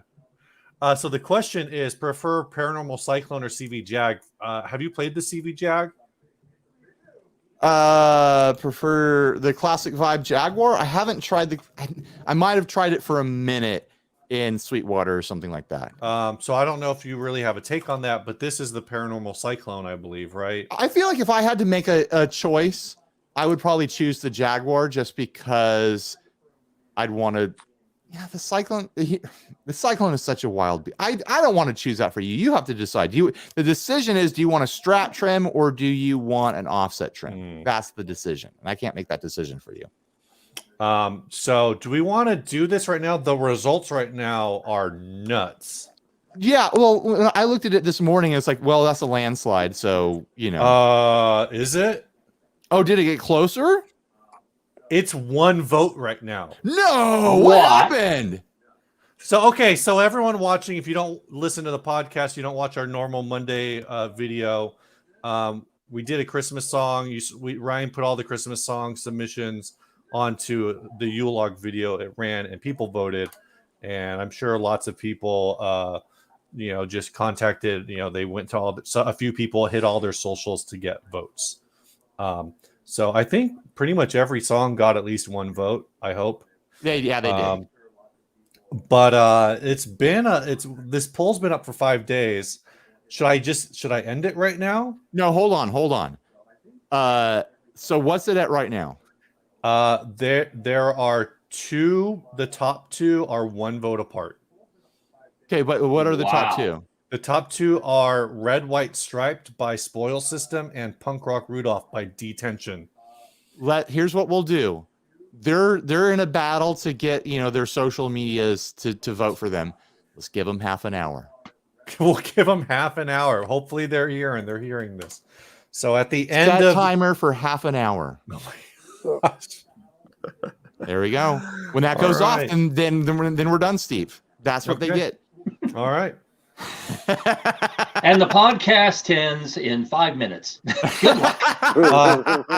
How many? And by the time half an hour has passed, we'll probably be wrapping up the show anyway. There are 898 total votes. There are 727 participants. Wow. So because we allowed for folks to vote for multiple songs, so we have more votes than participants. Right. Well, I voted for a bunch of songs. I didn't want to sit and choose my favorite. I was like, it's ranked choice voting. Like you vote for a bunch of what you like, and then when everyone else's line up, then you find out what the popular ones are. Wait a minute. Ranked choice voting? Rank. Is this Alaska? No, it's rank choice voting. Ryan didn't take a shower for 3 days. More like stank choice voting. So yeah, there's 2, one with 154 votes and one with 153 votes. Sean Pierce Johnson is in the comments saying Merry Christmas. Merry Christmas, Sean. SPJ. Yeah. Also, that was a weird noise that came out of my mouth. Yeah. All right. Colin Scott also, let's put a bow on the concert talk. The worst thing about being shorter than everyone else at a show is not the obscure view. It's being below the stench line. Fresh air is a foot above my head. That would drive me insane. And that is, you know what? I fully appreciate being tall now because I am definitely above the stench line most of the times. Sometimes you end up in some sort of gritty little punk club and no one is below the stench line. So I understand. I was going to say, what's a stench line? It's that all the concerts I've been to, there's no such thing as the whole room clean air, stench air, no air. You're saying there's no line. Yeah, there's no line. Away. Right. He's saying he's at armpit level. Oh my gosh. Hey, you guys got to see a rarity too a few minutes back when Miss Snark showed up on the screen and waved Happy Christmas to you. She never does that. Oh, wow. Wow. Yeah. It's a Christmas miracle. It's a Christmas miracle. Mazel tov. If anyone wants to join, I'm putting the link back in the chat. Got a story for you guys. She's really short, right? And the first couple of weeks she was out here with me, we went furniture shopping. And we go into this place and we get separated. And I casually asked the salesman, I go, hey, man, did you see where that little dwarf I came in with went? And without missing a beat, the dude goes, yeah, she's right over there. She's like, the fuck, man? Right. Like, could you call her on the intercom? Yeah. Dwarf person, could you please come to the front? Wow. Guy didn't miss a beat. Didn't miss a beat. Oh, yeah, she's right over there. Oh, my gosh. Poor woman. Oh, look who's joining. It's Perfecto. Hey, Perfecto. Hey, Perfecto. Hey. How's everyone doing? I'm doing great, but Snarky, I have muted you. You've got some sort of noise going on your side. So there's some sort of hum, some sort of ground hum going on. We're also being joined by Mike. Hey, Mike. What's going on? Not much. Oh, I think Snarky's saying he's got some sort of device that's humming. Yeah. What kind of hum? It sounded a little bit too low to be a 60 cycle hum. I think he was like adjusting his chair or something. Like 57.5? Huh. Is the hum coming across? Are you ready? Turn it off. Is it better? You turn it off. Okay. Well, you're sitting on a massaging chair or something? No. Yeah, a little vibrating. Oh. That's exactly what it was. I thought it might have been the Wait a minute. from the TV. I was going to ask you about that because the little lady's listening to it via TV, and you're being pumped into my hearing aid. Hey, Perfecto, it looks beautiful where you're at. Yeah, I'm just taking a walk. Nice. Well, walking off the holiday calories. I need to do that, man. I need to go to the gym for like 6 hours. It's like 20 degrees here. I'm not walking anywhere. Yeah. The weather's been too good in Southern California. I think it's actually too hot to go for a walk right now. Okay, all right. It's kind of warm. Super Rich Steve says. No, I had to change into a tank top for Christmas yesterday. I was getting I skinny. believe it. Yeah. You wouldn't be doing that here. No. And I'm in usually Connecticut. like it's cold. usually kind of like want it to be kind of colder here on Christmas. Like we kind of like get excited when we get like a cold, like cloudy or even a little sprinkly sort of Christmas in Southern California because like it's like like a real Christmas. But there was something about this year where it's like, you know what, I'm paying all this sunshine tax, I'm happy to have it. Like I keep seeing everyone else's posts from all over the country and the world where they got icicles inside their house. Like, yeah, I don't have to deal with that. That's nice. I used to live in Silicon Valley. I used to love that. I loved it down in San Diego. I loved it in San Diego. I miss it. Hey, Perfecto, has anyone officially announced what we're doing next month yet? Henning put up the graphic for just one frame in one of his videos. All right. So I teased it a little bit in like the chat earlier this week. Yeah. So I guess we shouldn't talk about it. If you guys think that this is a good background, wait till February. Oh my gosh, it's gonna be so stupid. 60 Cycle Island. Outwit, outlast, outplay. Oh my gosh. Oh my gosh. Mike, when were you last in San Diego? I was in San Diego 2014. 2014 was the last time I was. I remember San Diego. It's so different now. So much has changed. Yeah, I went to Washington State, and then from Washington State I went to Georgia, and then from Georgia to Connecticut. Good grief. Oof. So, you know what? Yeah. I'd say that what's changed in San Diego since 2014? I think we've seen a dramatic decline in our hipster population. It's a real tragedy. They're on the endangered species list at this point. In 2014, I thought homes were already unaffordable. And then somehow it got worse. Right. Everyone was sitting around waiting for it to get better, and it just did not. 2014. The Chargers were still in town. Yeah. Oh, yeah. Don't miss back that. when I still didn't go to football games. I went to one Charger game. I went to one Charger game and I went to 2 Padre games. I've never been to a football game. Here's an embarrassing story, probably not. Ryan the other day asked in a group chat that we're in, did the Super Bowl happen already? I swear, like my family was talking about Super Bowl plans like 2 or 3 months ago, and it's just been in my head like, oh yeah, maybe that's in a couple of weeks or something like that. And I just realized like, oh, it never came. Did I miss the Super Bowl? Yeah, the Lions won.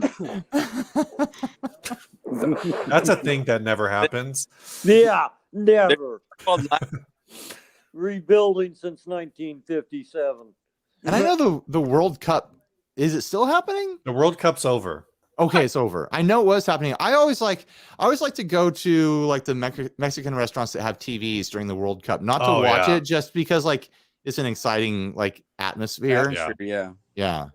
I worked with the other day. I was in an office, worked with a bunch of dudes that worked in supply, and they had on the TV the World Cup, and the dudes that are in there were just like going ham on the television set. Right. I think it was it was Mexico versus I think Poland was the game. Mm-hmm. I just like the energy of like seeing the line cooks poke their head out from the kitchen. It's like, and then go back to like chopping and cooking. The wildest thing about World Cup soccer in general, but World I can't Cup, believe we're talking about this. soccer, football, whatever, is you know, I've said this, and I want it to be a joke. I guess maybe it's a joke. Is the rise in popularity of the World Cup is why Europe hasn't descended into World War III over the last like 70 years. It's like Robo. No, they're trying very hard. But I've said when you go there and you watch it and you're saying, like, you're right, like people get really excited, and then you're not super paying attention. Everyone's going like, ah, and you go like, oh, what happened? They're like, oh, they shot, but then the goalie caught it. So you're like, so nothing happened. Right. It's that. Did they score? No, but they almost did, and that was really hockey, exciting, right? Like I think hockey and soccer, pretty much anything where like you got a goalie, right? I just find it boring. So like football to me is exciting and baseball is exciting, but I care nothing about like hockey or soccer or basketball. Like it just doesn't. I feel like hockey is at least an enclosed enough space, like it's a small enough space that the goalie gets it and the puck's going to be back out there real quick. Soccer, football, whatever you want to call it, is really for our non-Americans, it's football.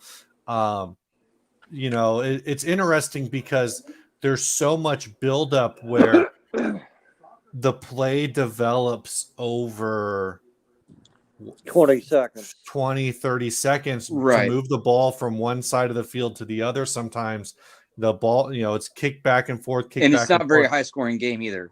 Yeah, and whereas like football, like the average length of a play in football is 4 seconds. Right, but you also have a time clock too. So there's like the difference is that you have a time clock, and then with football, a lot of the time, especially like if there's two really good teams, you won't see many fouls, so the game will move rather quickly. Yeah, or it can. If you have a lot of fouls on a play, then obviously it's going to take longer time for the game to go on. But I mean, it's just soccer to me is just like, okay, they're running back and forth, and it's boring. And the same thing with hockey. Like I just never got into either one of those sports. Yeah, I really only watch professional high diving for the crashes. Oh my god.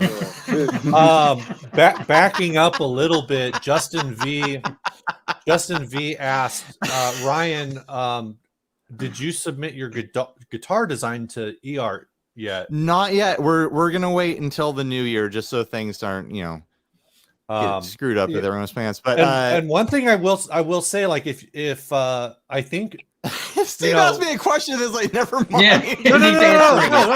This is gonna tie in. You've done one or two videos. You've done one or two videos talking about the design process, but I also know that you've been posting a couple things about the design process on Patreon. Yeah, I've been keeping the Patreons really up to date. So if you guys want to know more about it, it's information accessible to all Patreons. Head on over to patreon.com/60cyclehomecast, and you can get that information for as little as $1 a month, or as much as $1 million a month. Yeah, I had to make some decisions about switch placement and things like that, and like just updating little details. And I've just been posting screen grabs of what I'm working on. But I'm really excited to get that project going.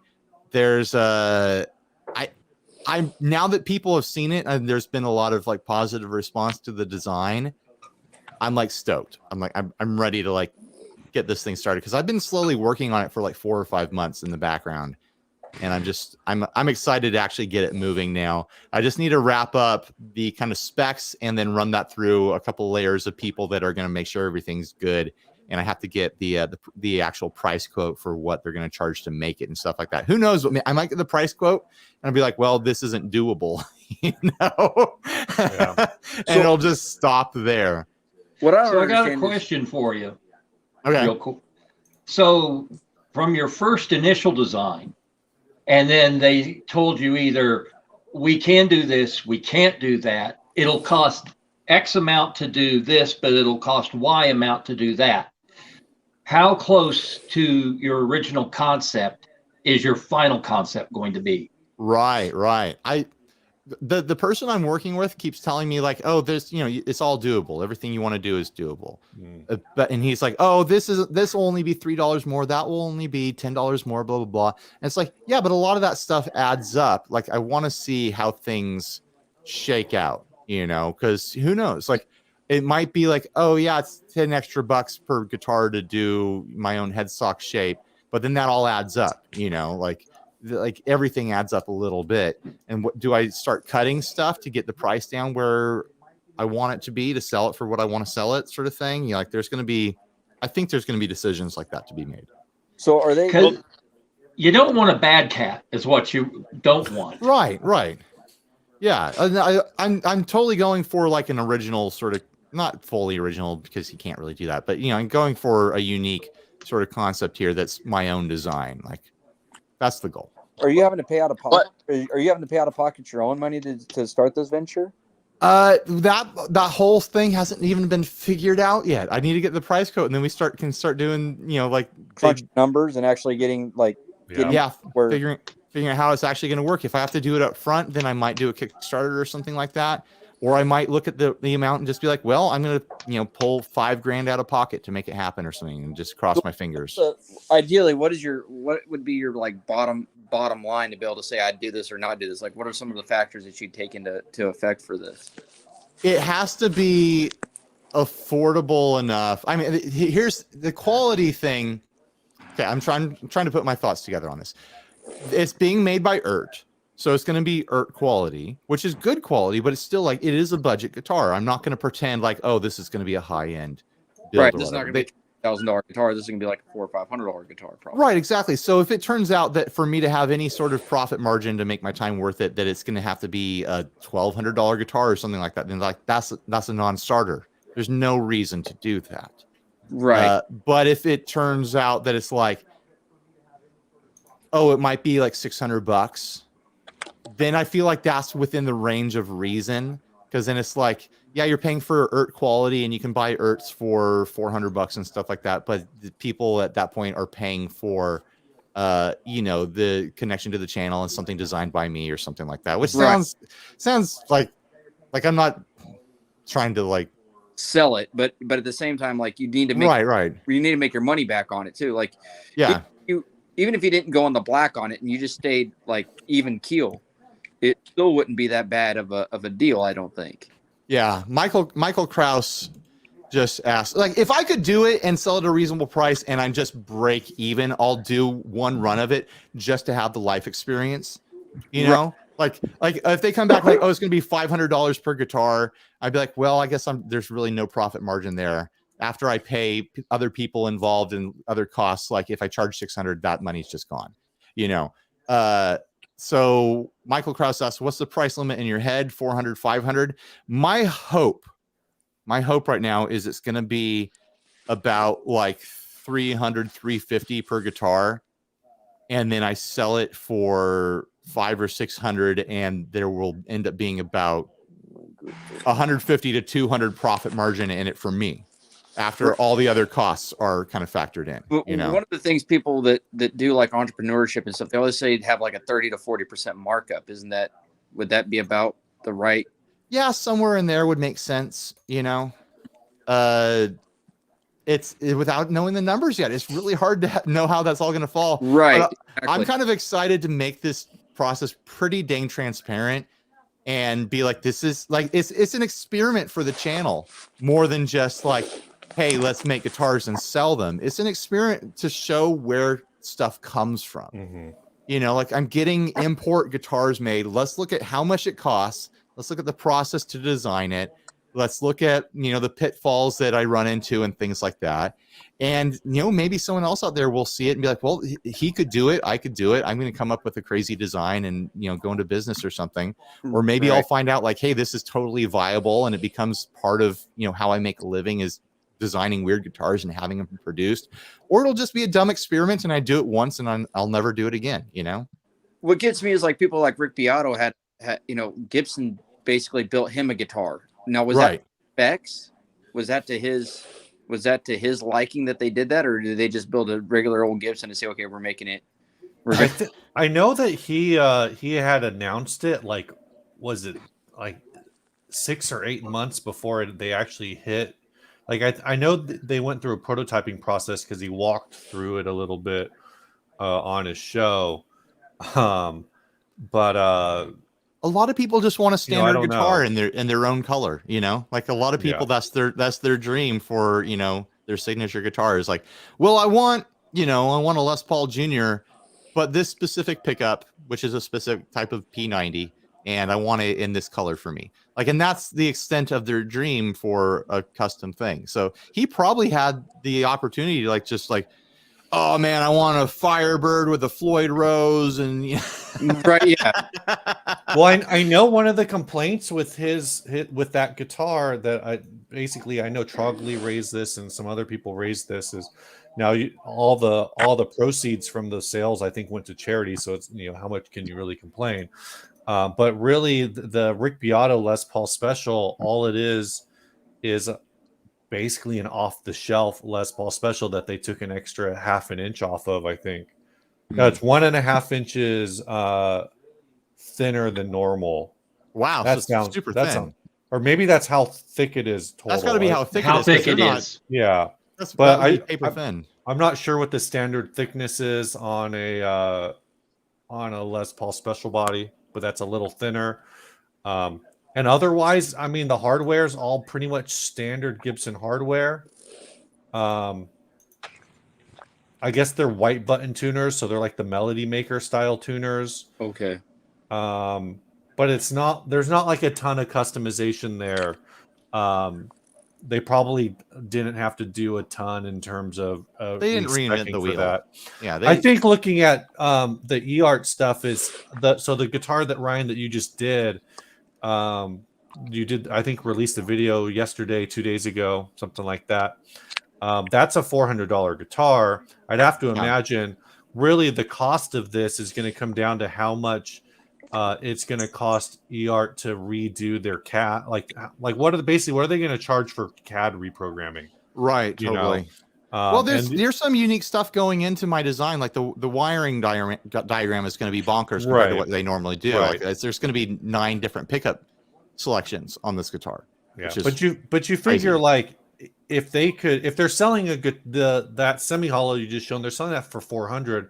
They're probably manufacturing it for like $150. Oh, totally, because they have the numbers. If not less. Yeah, they're doing it in bulk. So I would think, you know, it depends on what your numbers are going to come down to. It's going to depend on, you know, what kind of upcharge they have for all the reprogramming. And of course, the more units you make, the more they're going to spread that out, spread that out. Yeah. But the whole plan is I'm working with Hootone, because he's going to get a run of guitars made for him, and the plan was to get both of our runs on the same pallet to save shipping. Like that was the plan. And so we're both doing lower runs, like 15, 30 guitars or something like that, to get them all on the same pallet. But like if I do like a Kickstarter and it turns out, you know, 150 people want these guitars, then I could probably present that to EART, however it's pronounced, and be like, well, now I have this many. What's the price for producing that many? And maybe that'll help get the price down and things like that. Right. You know? Okay, gents, I'm gonna bow out now. All right. Good seeing you, Perfecto. See ya. Yeah. Yeah. Russell Zahner in the chat Merry has Christmas. has a really good idea. He says, I'd like to win a contest where instead of me getting a free guitar, someone is obligated to buy one of my guitars. Well, well, that would actually be a funny way to like, because I have a lot of guitars around here that I need to get rid of. Like, you won the opportunity to pay for this. Now I'll sell it to you. Did you actually end up selling any guitars, Ryan? I know I didn't actually do it because it's it's holiday week right now. Yeah, I didn't actually do that, but I'm gearing up to sell some stuff this coming week. I gave away man, what did I give away? I gave away a guitar to my sister, and then I thought I gave away a guitar to someone else. I just been handing them out around here. Like, oh, you want a guitar? Well, I know in the last like month or so, you gave a guitar to Burnside from This Is Rad, and you gave, I think it was a couple months ago, the Xavier to Aaron from the Gear Slum. I gave one to a friend's kid on Thanksgiving. I gave one to my sister. So that's 4. I gave away an acoustic to a friend's kid. So I've given away 5 guitars that I can count off the top of my head right now. I swear there was another one that I can't remember. I just keep giving them away. What happened to my Earth? Which one's yours? I don't know. You said you were going to send it. I never said that. Oh, are you talking about over Telegram? Yeah. That wasn't for an Earth. That was for an $8,000 Gibson. You know? Yeah. No, I like that Earth. This one right now, honestly, like I had the realization. I didn't say it in the video. I had the realization while I was editing the video. Like, I think this is my favorite Earth so far. Like the Strat was a Strat. You know, the Les Paul style thing, like, yeah, it's fun. I like it. I play it. The semi-hollow, really dark jazzy pickups on those. I'm not really likely to play it a lot. But that Telly, I think I really connect with that one. Oh, yeah, what do you got down there? Captures are my least favorite body styles of guitars. They're Rexomatic has is that an Eastwood? That's a Eastwood. Yeah, it is. Nice. Hey guys, have a great new year. I just wanted to check in with you. And Ryan, where would you start if you wanted to learn a couple of surf tunes with a funky guitar like this? I think there's 3 obvious places to start learning surf tunes. There's Wipeout, there's Pipeline, and there's Walk Don't Run. To me, that's like the holy trinity. Other people might disagree, but like as far as like somewhat simple to learn and start playing, I feel like those are, and that'll get you like deep into like the fundamentals of what surf is. Like I think those are the ones. And which version of Walk Don't Run? I just learned that it was one of the few songs to be arranged twice and hit the top 10. Oh man, whichever one sounds.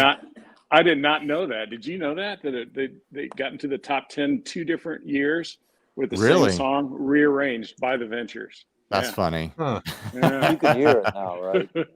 I remember hearing, somewhere in my memory bank, I remember hearing about that. Like my dad's from that era, so you know, he was a rock. Yeah, my dad's like 82 years old, and he was definitely doing the rock and roll thing in the 50s and 60s. Nice. And I think he told me that song came out twice. Yeah. He didn't like it the first time. He said he didn't like it the second time either. It is one of those songs where if you hear it too much, then it could probably get on your nerves a little bit. He said 1962, he was bartending in Memphis, and he said he got so tired of hearing the Beatles, or 64. He was bartending in 64. He said he got so sick of hearing Beatles songs he couldn't see straight. Like every time someone would walk over to the jukebox, you'd hear like A Hard Day's Night or I Want to Hold Your Hand. You got so sick of hearing that over and over and over and over.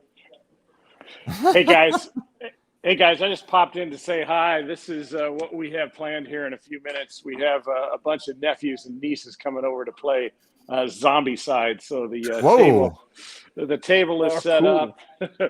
We are ready for a bunch of zombies to run around the board. So you guys have a great new year. You too. Merry Christmas. All right, Happy holidays. Happy New Year. Merry Christmas. Someone commented earlier asking if I was going to do an ERT swept wing, and the swept wing, you can see it over my shoulder right there. I wouldn't do that. I'm not if I end up doing variations of guitars and stuff, I'm not going to like try to like do like versions of other builders' guitars, especially like a Hallmark guitar. I'm not going to try to do my version of a swept wing. Maybe like a version of a Mosrite because that's more common, but not a swept wing. Like, come on, leave that to Bob Shade to do. Where were we on the timer? We've got, oh my gosh, Steve, get ready. This is the countdown. We're at 1 minute and 17 seconds. So I think it's turned into a runaway now. What are we at? Who's winning? I think Detention must not be in the live stream. So is it what was it? So the Christmas Spoil System is running away with this. I liked their song. I saw Spoil System in the chat earlier. So what do they have right now as far as votes? 165 for Spoil System, 153 for it's still close. Yeah, it could turn around in the last minute here. They got 45 seconds. I did not realize "Walk Don't Run" was not was an old jazz tune. Yeah, a lot of those surf songs are variations of things, you know. Yeah. I don't know if I've ever listened to the jazz version though. I'll have to go track that down now. There's also a Chet Atkins version of that song. Of course. That predates the Ventures. And I mean Miserlou is a like a folk song basically. Yeah. 14 seconds. 13. Ooh. 10. 9. The tension's thick. Come on, stay up with 6. My timer won't stay open. 5, 4, 3, 2, 1. Who won? It's Red, White, Striped by the Spoil System. Congratulations, the Spoil System. You won a guitar. I feel like I should send it with a bottle of Goo Gone. It is just completely covered in stickers that were sent by viewers. So that's a fun guitar to win. But yeah, like look at this. We did not sticker it well. Those are some great pixels, man. Is it pixelated? Yeah. On my side, it's totally clear right now. All right, it's clear on my side. Oh, maybe it's me. Here. That's you, Steve. I paid extra to get that fast internet. Those stickers are going to give that guitar some massive tone. But like we really slapped the stickers on in there. We didn't intend for them to be on there forever. So maybe a few will stay. Maybe they'll take them all off. I don't know. They can do whatever they want. It's their guitar now. So we'll get your shipping information and I'll send it out sometime this week. Russell Zahner asked a question. Rather than going overseas, this is a series of questions and comments. Have you pulled a Hartley and checked around local carpenter cabinet maker union to see if there's any underutilized craftspeople interested in a side project? Because apparently that's how PV kind of started. Is Hartley PV hired some local cabinet makers to build the guitar bodies, and then he handled all the electronics. And I think that's kind of the mess of it is if we wanted to do that whole thing, it's possible that we could get the bodies cranked out pretty cheap, but then the finishing process, the electronics, all that other stuff. Sure. We could do it if we wanted to produce like a $2,000 guitar, or if we wanted to like produce one or two guitars at a time. Well, here's my thought. I actually it's rough. I have thoughts on this. One, there is a possibility that we could release a kit version that's unpainted body, unfinished neck sort of thing. And, you put together your own version of the guitar. Like, I'd love to do that sort of thing. Another thought I had is, as far as I'm aware, I might need to talk out the details. I'm owning this design. The design is mine. I'll trademark it, whatever. I'll make sure that I own the name and the design and things like that. Get Mark Agnesi to do a video saying it's yours, all yours. Don't copy it. So does that mean But ERT is not going to own the design, so they don't have to be the sole manufacturer. Right. What I could do is I could take my plans and I could draw up a little bit like a 5 guitar license that I hand out to a random builder that I like. Mm-hmm. Like, hey, Doug Cower, you want to build your own version of this? Here's permission to build and sell 5 of them. Interesting. Like I haven't asked anyone about this. I haven't talked to the person I'm working with behind the scenes about that, but I kind of like that idea of like, hey, here's the files. Go crank one out of your CNC or whatever. like it'll be officially branded and we can put the 60 cycle hum logo on there and something, but go ahead and go make a $3,000 or $4,000 version of this and see if you can sell a couple. So what I just heard is the do you have a name for this guitar? I do not. Yeah, so we got to figure that out, but that's the most important part. But what I did hear is expect a Cower version of this in 2024. That's what I just heard. You guys heard that, right? You guys all heard that? I mean, there's a lot of builders that it would be fun, and it's limited. Like, hey, build 4 or 5 of these things. Then it's like they could do a different one every year, sort of thing. Like, hey, this year we're gonna have Connor at High Spirit build a couple of these, and you know, like give them license to do like different pickups or like reinvent it, like do weird finishes. You know, could have all sorts of like have Sully do one from Sully Guitars. You know, do like a metal one, super shredder neck on it. Yeah. Like it would be fun to do that sort of thing. You know, I like Superjet's suggestion to call it the Cabin Boy.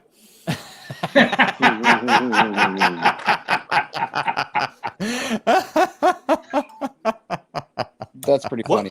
What's that? What shape guitar is that? Oh, it's the Cabin Boy. That rolls off. That works. I don't hate it.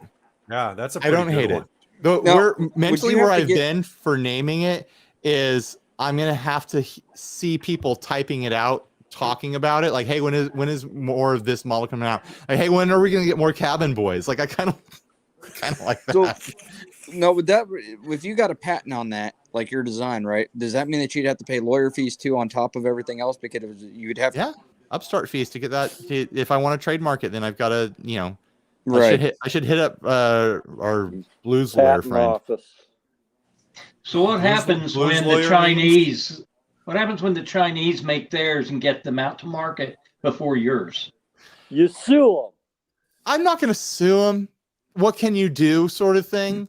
This is a unique situation where it's like, I'm not looking to start the next Fender or Gibson. I'm not looking to have in-house manufacturing. It's more about just like, I don't want people to steal the name and steal like the association and put our logos on there or whatever. Mm-hmm. In those sorts of situations, I would take it as like a badge of honor and be like, they're stealing my thing. I'd probably buy one. Yeah, but you shouldn't actually cut yourself short on this because you never know where this could actually lead to either. Of course, yeah. You can always, I'm not. They say shoot for the stars and aim for the moon. You know what I mean? Right. I think the moon is even a little bit ambitious here. The way I think about it is, I agree, Mike. I think the saying is that if you shoot for the stars and if you fall short, you'll still land on the moon. Right. The way I think about it is, shoot for the stars, and if you fall short, well, shit, there's no oxygen on the moon. So I'm just hoping to not burn up in the atmosphere. Right? Yeah. But I mean, it would be great if the rocket didn't blow up at launch. It's just one of those things where it could turn into. I don't think half the builders or half the people that thought they were doing something out of the box into what they did. Yeah. And there's always that possibility that it could turn into something much greater than you actually anticipated. Shoot for the stars, but aim for Pomona. that's Matt's tube of you in the comment. That's great.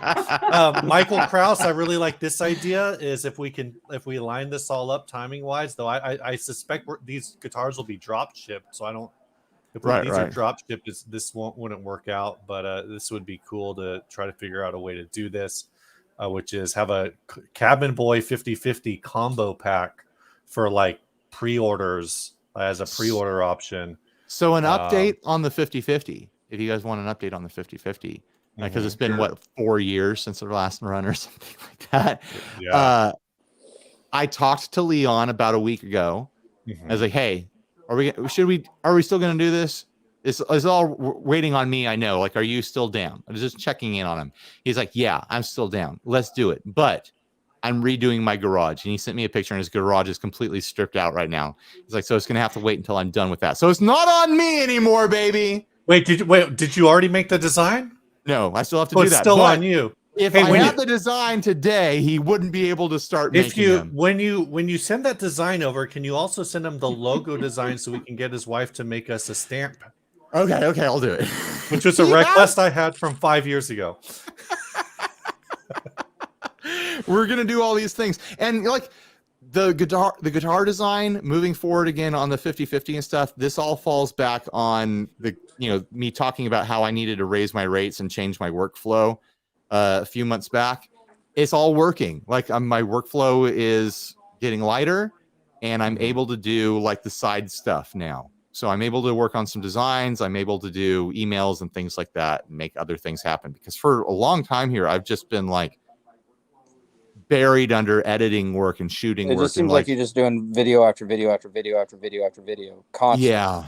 And I'm thankfully in a place where I can chill out on that a little bit and coast for a while and do some other projects and like do some fun, cool stuff like building guitars. No, not building them, but having them built and selling pedals and things like that. And like, concepts and like in the video for the ERT that I published 2 days ago, it had an intro jam on it, which is something I had stopped doing for a long time because it takes an extra full day of work to pull that off.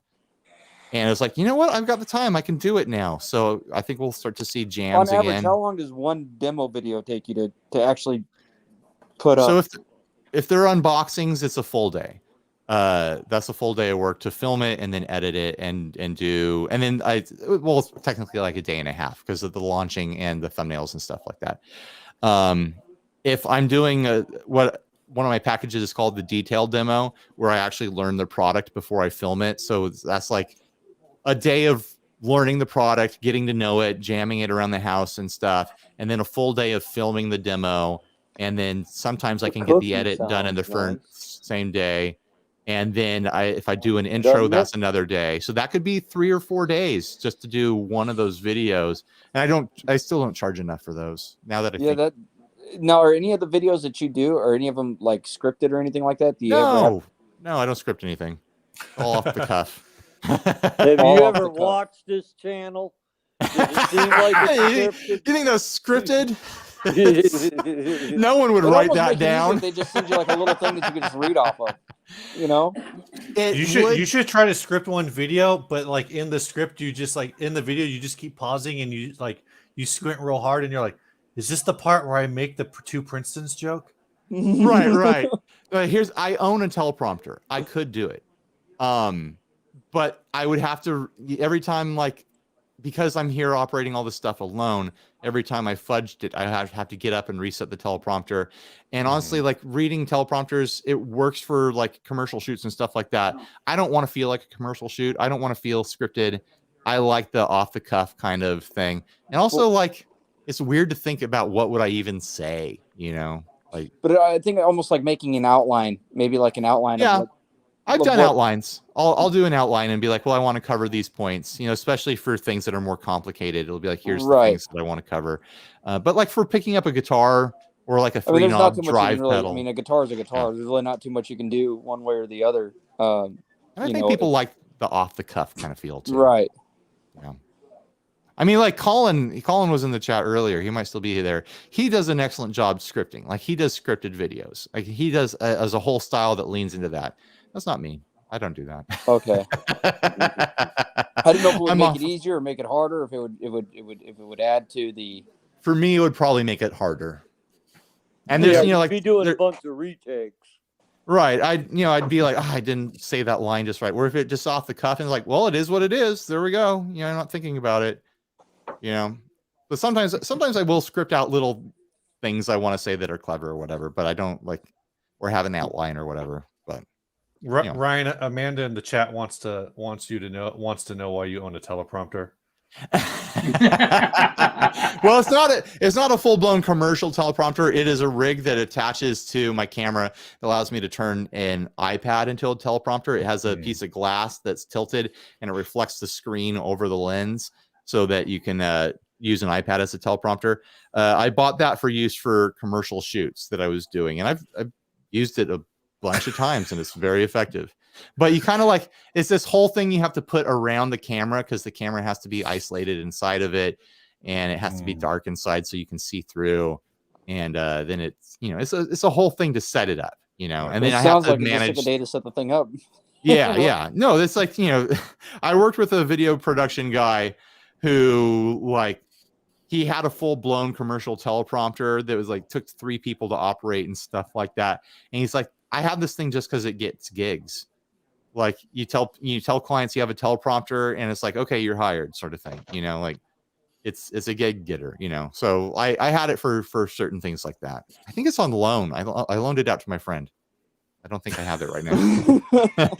And Michael Kraus says that if he ran that teleprompter halfway through the video, bam, Raid Shadow Legends. Fuck you, San Diego. Would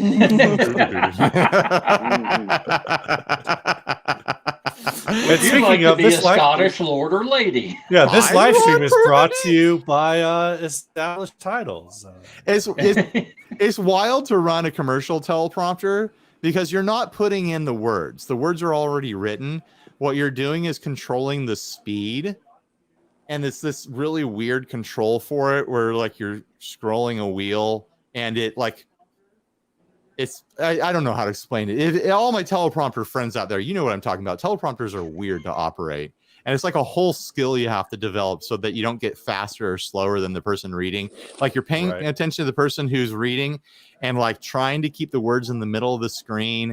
And it's like you turn the wheel and it's not like immediately responsive, like you're adjusting the speed that it's going to keep going. So it's like, oh, I got to slow it down a little bit, got to speed it up a little bit.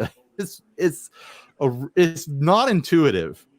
It's not intuitive. It doesn't sound like it. It doesn't really sound like a time saver. It's a thing that costs money for commercial shoots. But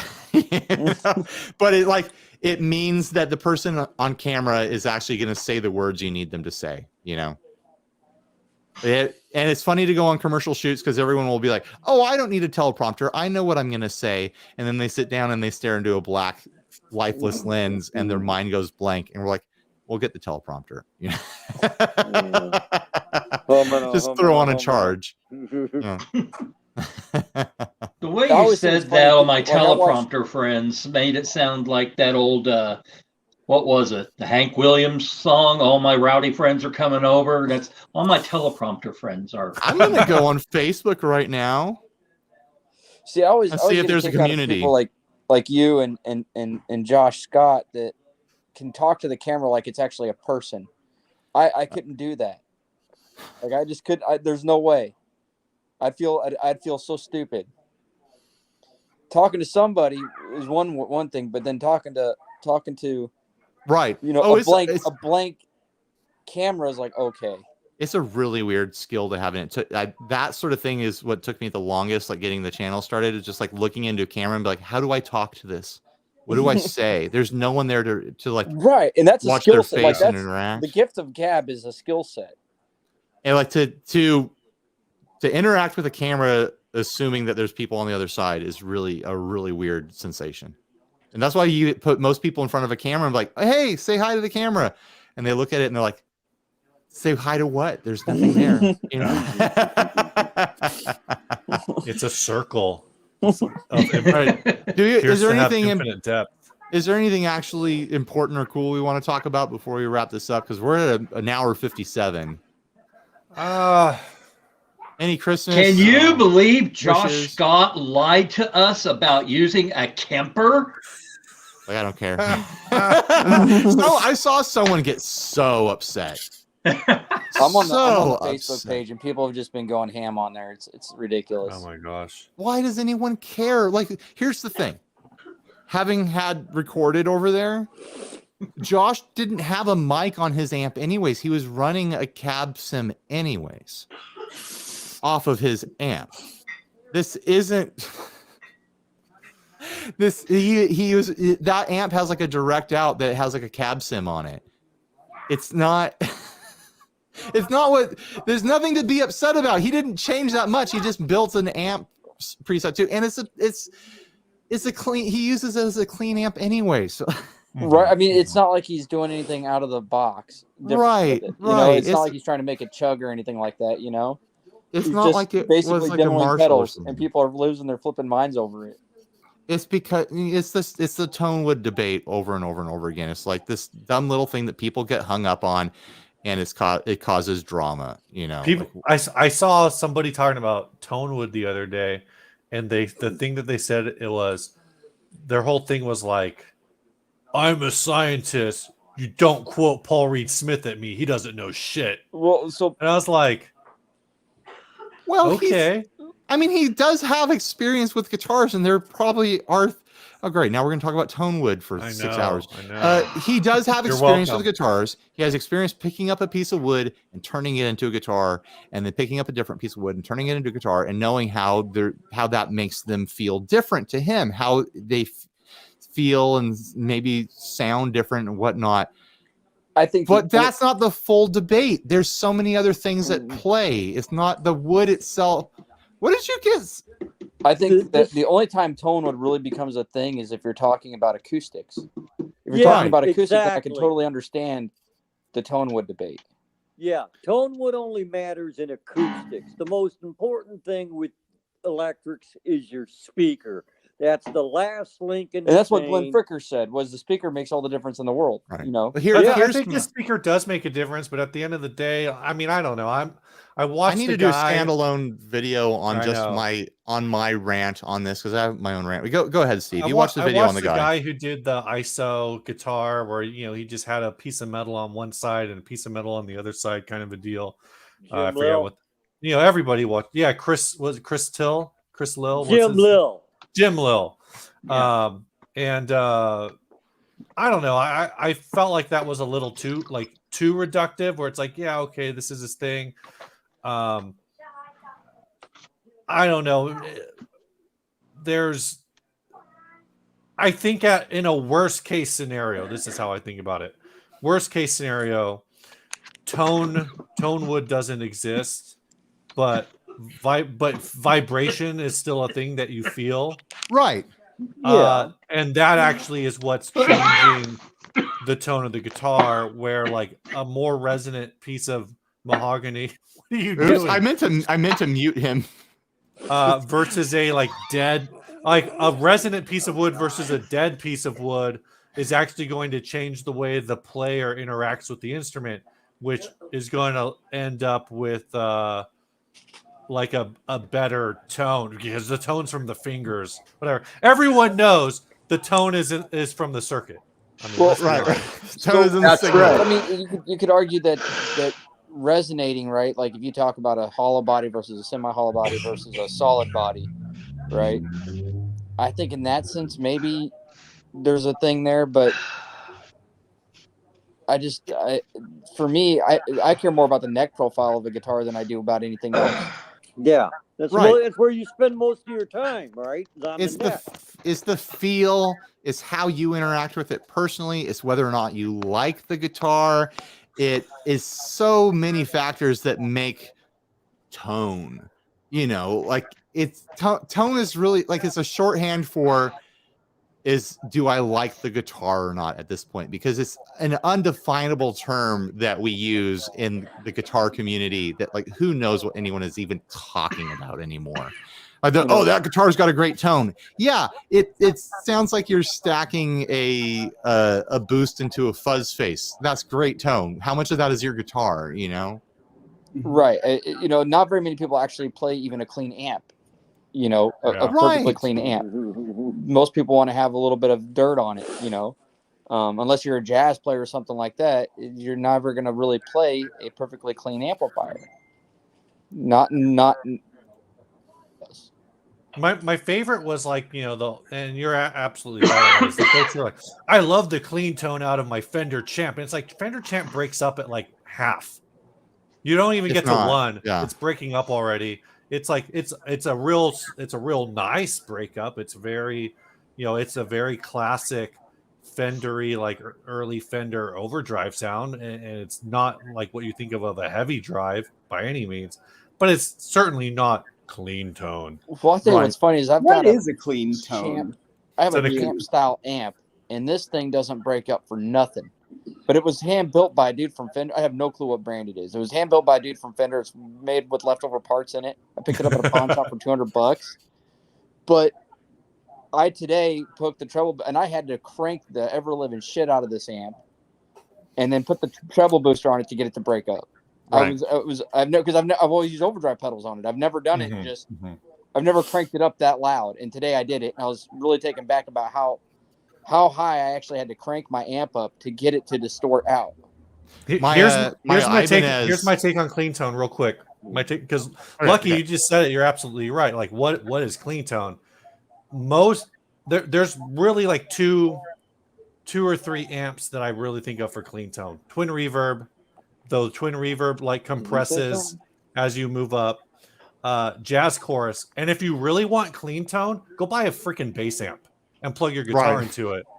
Because bass amps, a lot of your the Ampeg stuff is a little different, but a lot of your bass amps, they're not designed to break up with the super powerful bass signal. They're definitely not going to break up with most of your run-of-the-mill guitar signals, which is why like you also see a lot of the Doom guys who they take their big muff or they take whatever fuzz pedal they're using and they dime everything on it, and they plug it into a bass amp, because all that bass amp is doing is taking the purest, fuzziest tone and running it up to 125 decibels and blowing out your speakers. And someone over at USGS is going, why is there an earthquake happening in Taos, New Mexico, or wherever you are? I'll tell you what, this is probably, I bought the Hephaestus, I think that's how you say it, from Mythos.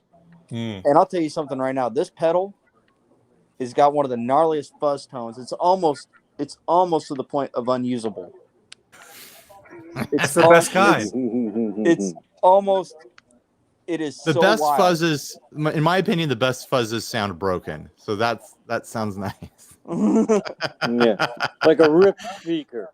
Or how the heck am I going to use this? This thing hums. Like it has a like, and what's crazy is there's no volume knob on it. So you use the volume. It doesn't. It just has where it says warning, and it's just like a bias knob. I'm screwing this up here royally, but it's just a bias knob. I can't even get it. Whatever. It just in fucking. You just crank it, but you adjust the volume and how wild it is by your volume on your guitar. It is insane.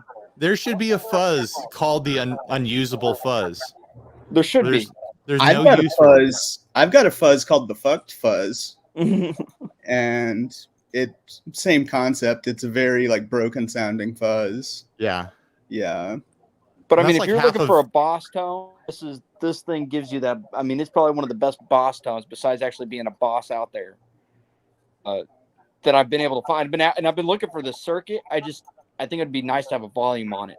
Like if they had put a volume knob on there, it'd have made it 3 times better. But man, it's wild. It is wild.